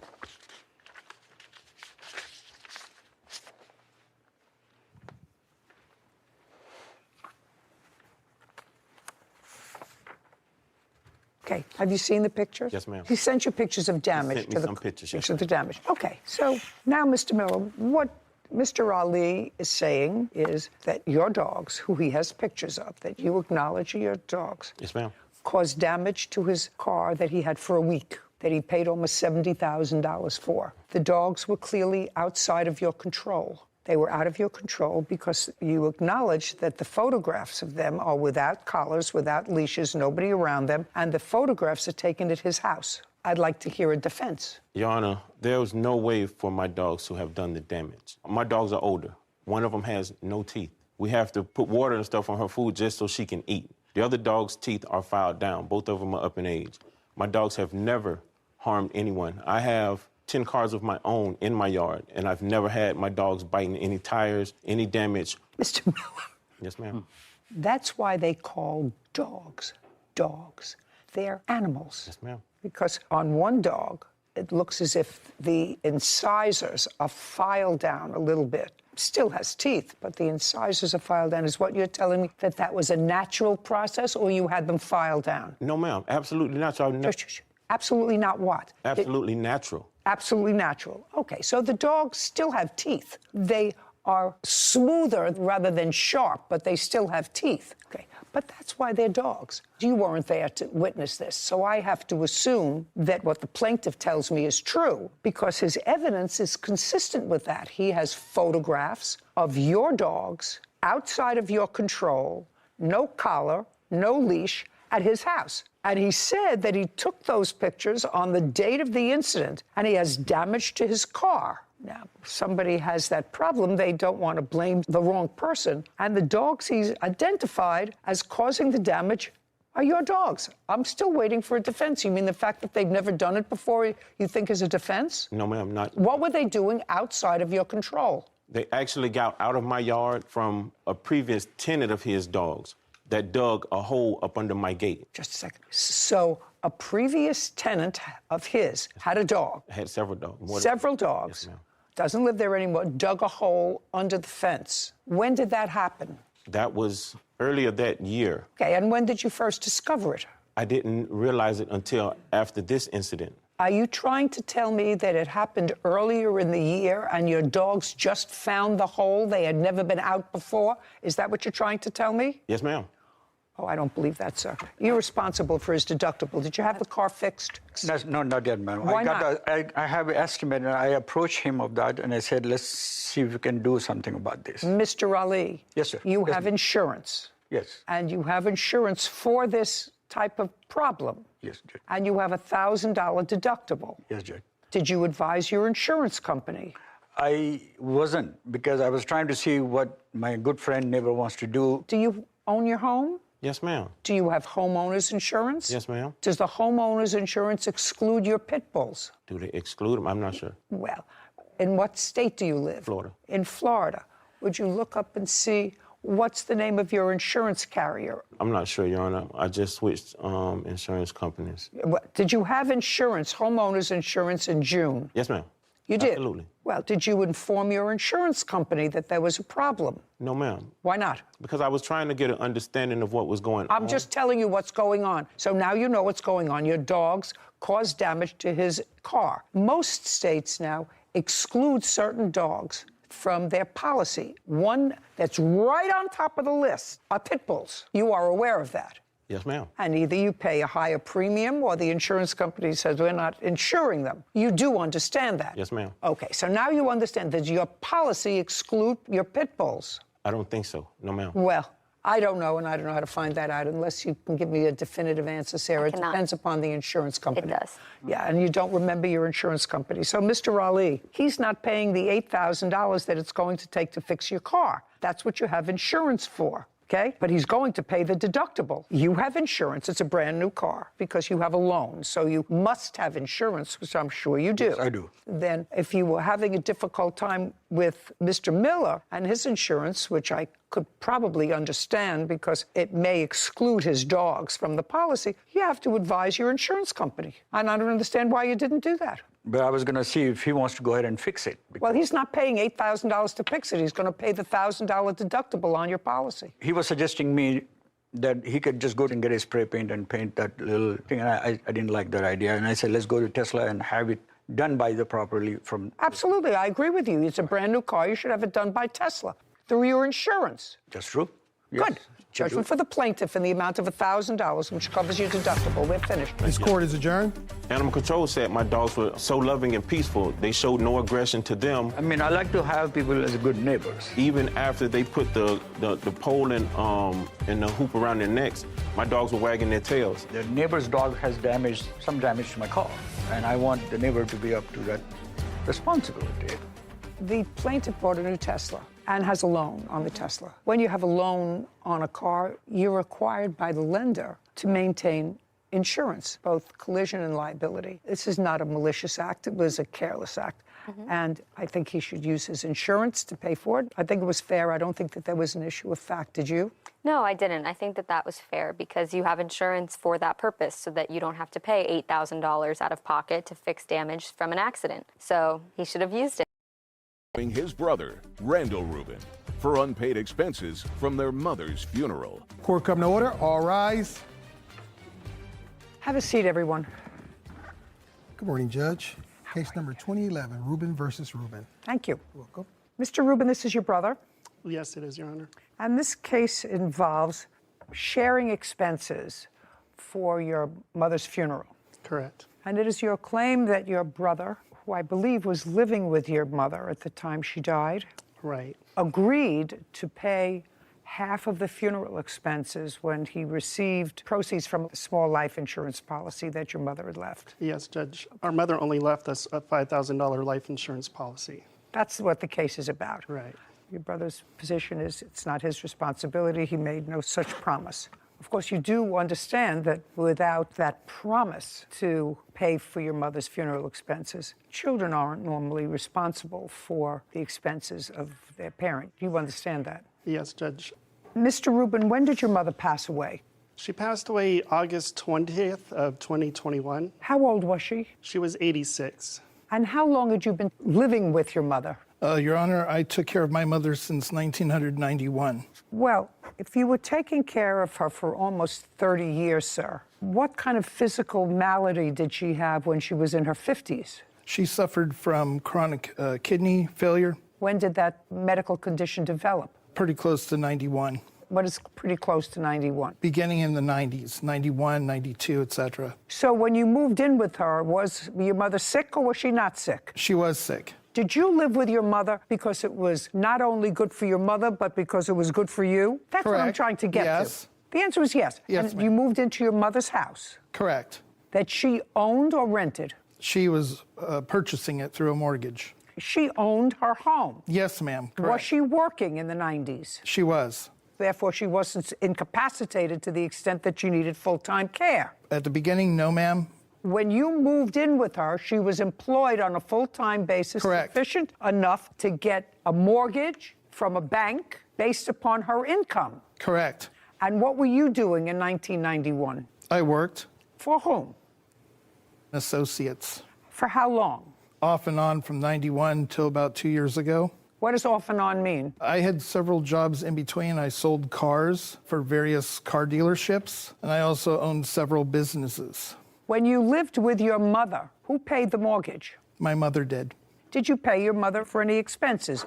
Rent, gas, electric, phone, anything? Or did you live there and you had an agreement? You lived there, she wanted your company, whatever it was. She lived alone? At the time, yes. In 1991, she was just living alone? Correct. And I assume, therefore, happy to have your company. Correct. I assume. Mm-hmm. Okay. So you made no payments to your mother? With the occasional help with some utilities or food, yes. Okay. So you were able, I assume, to save a substantial amount of money? Correct. Just for my own information, so that I can sort of put this thing together. Sure. You have stocks, bonds, savings? No, ma'am. What do you have? You were able to save a lot of money. How did you invest it? I invested in several businesses, which one is my liquidation company. What happened with your mother's house? When she passed, I was still residing at the house. I paid the mortgage by myself for the months of September 2021 as well as October 2021. And I remained there until, I want to say, February 2022. My sister is the executor of the estate, and she sold it just recently for $465,000. Okay, so what I'm gathering from you, you paid the mortgage, you say in September and October, then you stopped paying the mortgage November, December, January, and February. That is correct, ma'am. But you lived in the house? I did. Rent-free, because you paid nothing? Correct. Where are you living now? I live in Nogales, Mexico. And you live in a house, you live in an apartment, ma'am. You pay rent? I do. Anybody live with you? No, ma'am. What's your rent? $250. Okay. And what was the mortgage payment in your mother's house? I paid $1,750 even.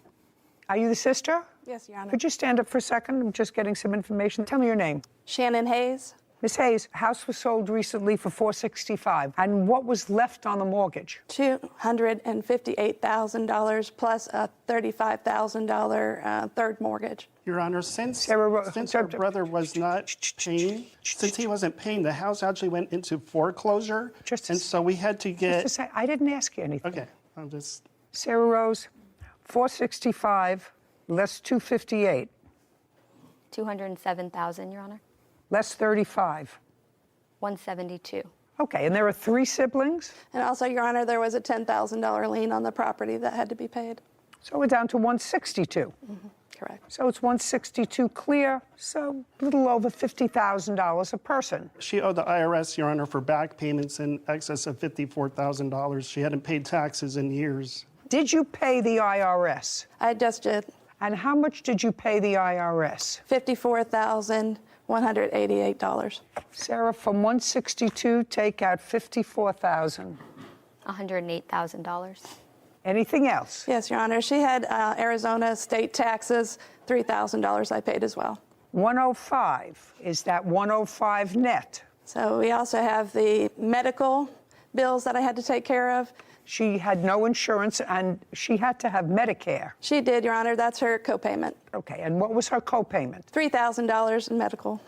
Let's do a simple $100,000. How much were the funeral expenses? $2,434.73. Was the total funeral expense? Yes. Well, that's what you're claiming he owes you. That's his share of the... I want to know what the entire funeral cost, sir. You'll show me the invoice. Sure. I do have all the invoices for you.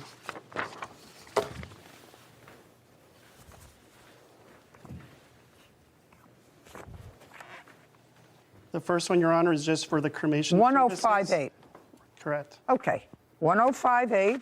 The next one should be from the cemetery.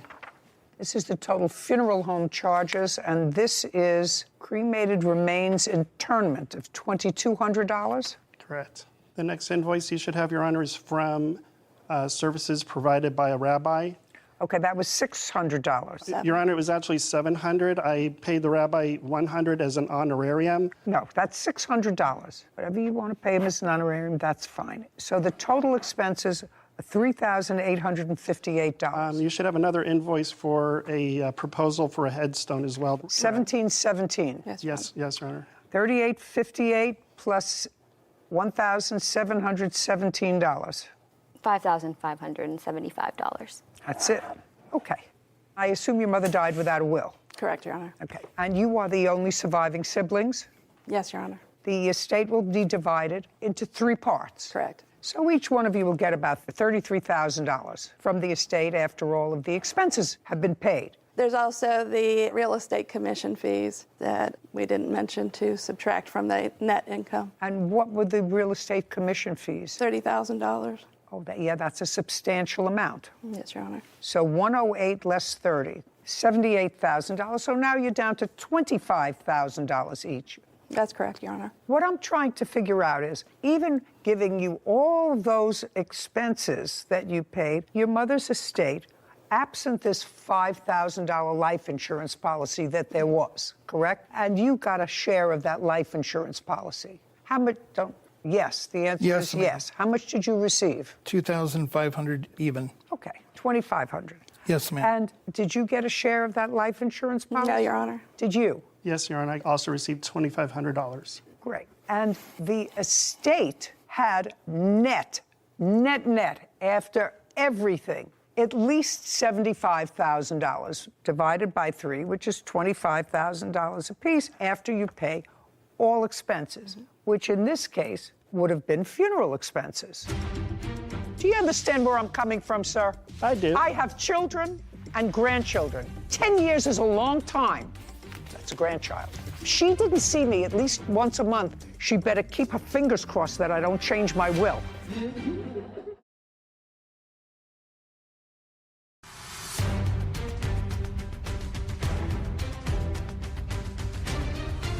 John Rubin is suing his brother, Randall Rubin, for unpaid funeral expenses.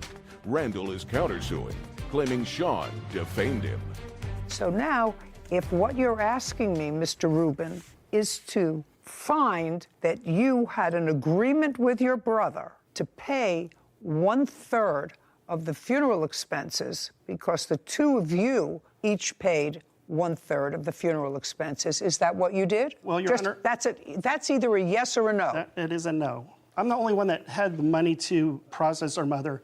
He would not even sign to get her processed to continue the cremation. I have evidence here I'd like to submit to you where he agreed to pay me half of it out of his life insurance. Okay, that's all. I have text from him. Just a second. I'm going to take a look at it. You have to understand, Mr. Rubin, yes, that at this point, if I find that he agreed to pay for half, then you understand that you agreed to pay for half of her funeral. Ordinarily, the funeral expenses, you may front the money for those funeral expenses, but if the deceased had sufficient money in their estate to cover their last expenses, and those would be medical expenses, which you paid out of the estate, correct? Yes, Your Honor.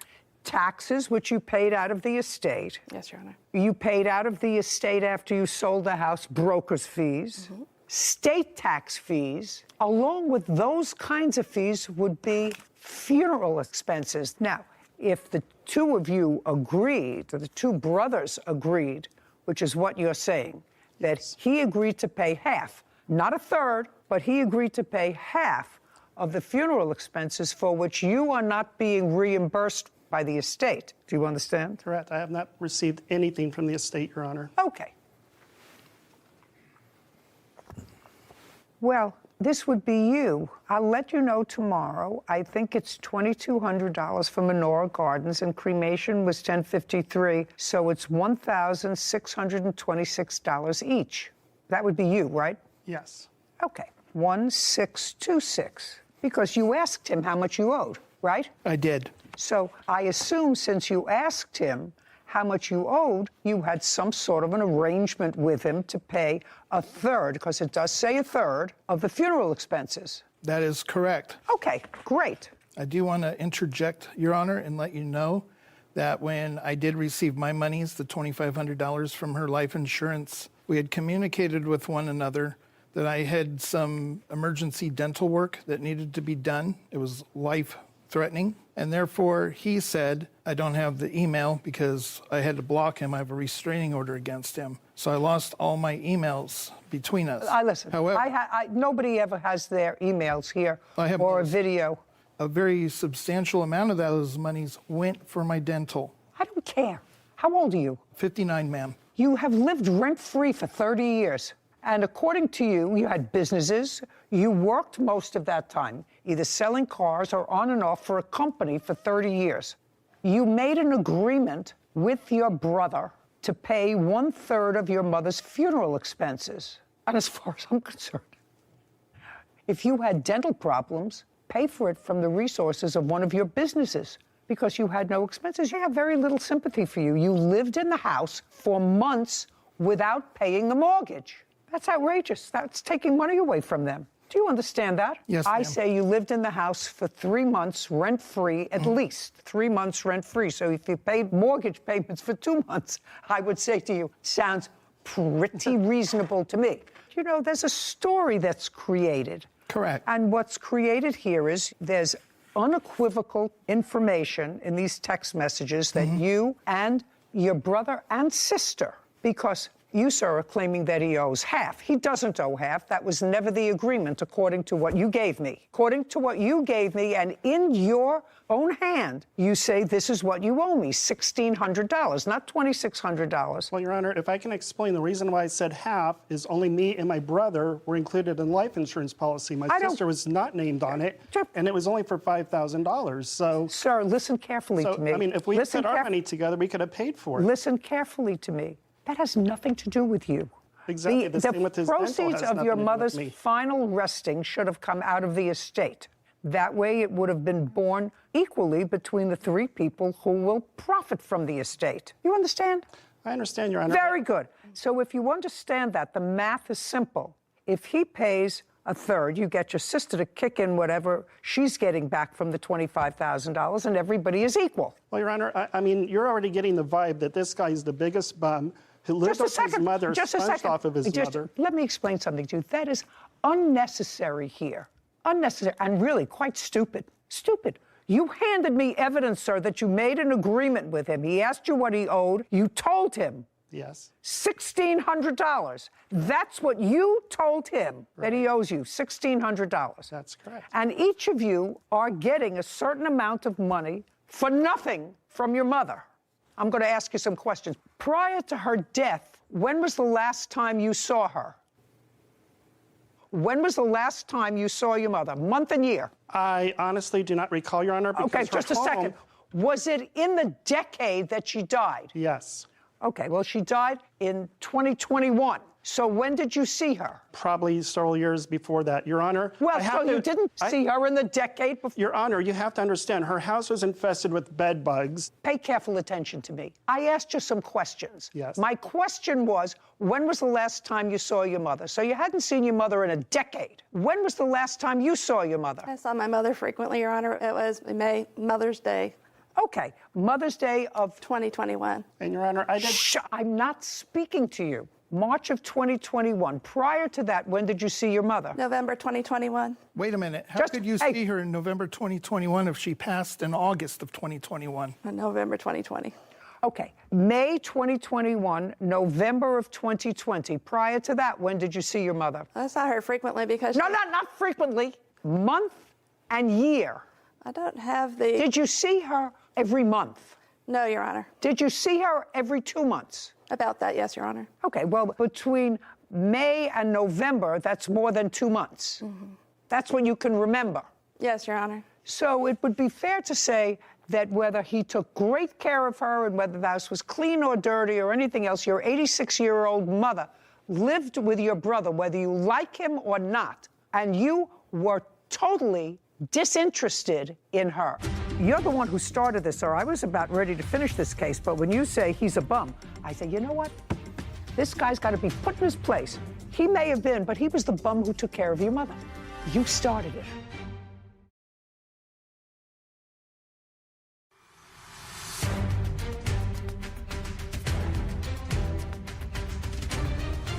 Sean Rubin is accusing his brother, Randall Rubin, of not paying his share of funeral expenses.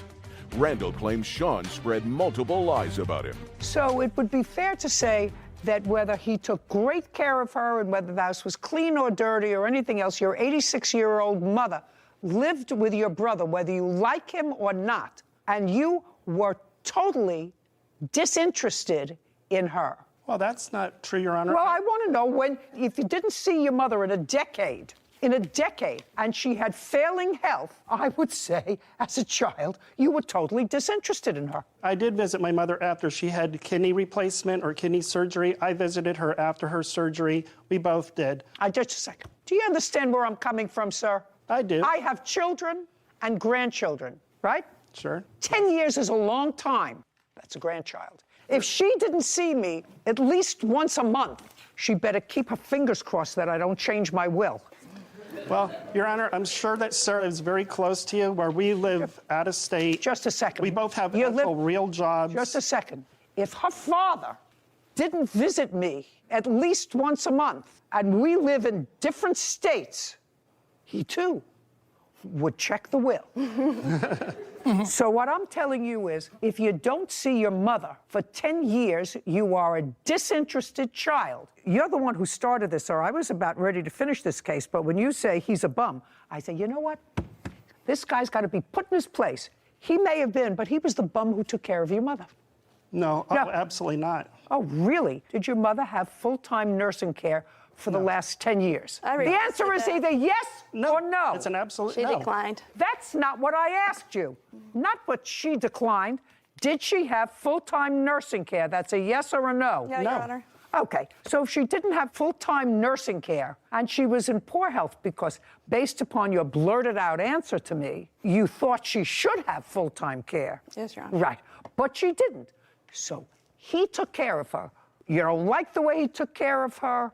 That's your prerogative, but you let him take care of her. And you went about your business in your own states where you live, and he took care of her. And you didn't like him, and he may have been a sponge and a bum. You started it. But you were not interested enough in your mother to move next door to her or to have her move next door to you when she got sick. Your Honor. Somebody else I actually did ask her to move in with me, and she declined. Right. She didn't want to live with you. There had to be a reason for that if she was being abused. Do you Your Honor, understand? there is. Unless, do I look like I need help from you? No, of course not. Then I want you to be quiet. Yes, ma'am. You owe him $1,600. That's it, not $26. What he's I have a asking you. counterclaim. Put it down. I have a counterclaim. $1,600, and I'll hear your counterclaim. Thank you, Which Your sounds a little ridiculous to me. I'm finished with you. $1,600, that's what you owe, except for the counterclaim, which I'll hear. Well, the counterclaim is that they posted something on the internet that says that there were bugs in the shoes you were selling. If that's, just a second, quiet. Your counterclaim says that he defamed you and your business because he wrote on the internet that there were bugs in the shoes you were selling. I couldn't make that up. Let me see. Maybe I did You're make it up. correct. That's yeah, exactly what he he posted that wrote. there were bugs in the shoes I was selling. He also put that I impregnate Hispanic women. Just a second. First of all, that's not in here. It's right here, ma'am. It's not in my answer. So I want to see where he wrote And who knows what you're doing in Mexico? I have no idea what you're doing in Mexico. Show me what he wrote about the bugs in the shoes that you're selling, giving me a whole lot of nonsense there that I'm not going to read. It's not. You give me. These are the posts that he put online. I only want to. These are also letters from my mother in her own. I'm not reading the letters from your mother. Okay. I'm reading a post or more where he says there are bugs in the shoes you are selling. Yes. Period. Do you want to hear the audio that he sent to one of my employers? No. I want to see where he wrote there are bugs in the shoes you are selling, which is what's in my answer. Right here, ma'am. May I have it, please? And I do have a restraining order on him as well. I'm not interested in your restraining order. Okay, so this has nothing to do with anything. I'm going to give this back to you, and if you don't hand me exactly what I asked for, I'm dismissing. I'm not reading all that drivel. I asked you for one post. Your Honor, if you'd like to say I don't want to hear you. This is what I wrote. I if you want to see don't it. want. This is not your case to prove, sir. Okay, I'm just trying to be honest. Here you go, Your Honor. This is one that he Thank you. wrote Don't to tell my me one. employer. Just give me the posts about shoes. This has nothing to do with shoes. This one is in Spanish. If you show me one more thing that doesn't say bugs and shoes, I'm just dismissing your case. Do you understand? Yes, ma'am. Please look at this one. It is in Spanish. No, that's your problem. The counterclaim's dismissed. Judgment for the plaintiff in the amount of $1,600. We're finished here. Thank you very much. Thank you, Your Honor. This court is adjourned. I'm very pleased with the judge's decision. I think she made the right decision. I wasn't really thrilled. I'm just kind of glad it's over. I never want to see my brother again. We're a very estranged bunch of people. We do not like each other. She didn't raise him right. She raised us right, and we're going to do the right thing on behalf of our mom. First and foremost, I will visit you every month, every week, every day, if that's what it takes. But in all seriousness, this case shows how foolish it is not to memorialize your wishes for the end, because it creates a heightened sense of stress at a time when emotions are already running high. And first rule of wills, trusts, and estates class is always have a will. So it doesn't matter how much you have, how little you have. It's important, your wishes, and to prevent situations like this, your loved ones having to go through. Yeah, and be angry with each other. I mean, they don't love each other anyway, but to be angry with each other, if you can avoid that. Even young people, Sarah, who have put anything together. Yeah. You have a will? I do. There you go. I wouldn't want my loved ones going through that. So, yeah, you have to take the time and write it down. And yeah, that's really all you can do to avoid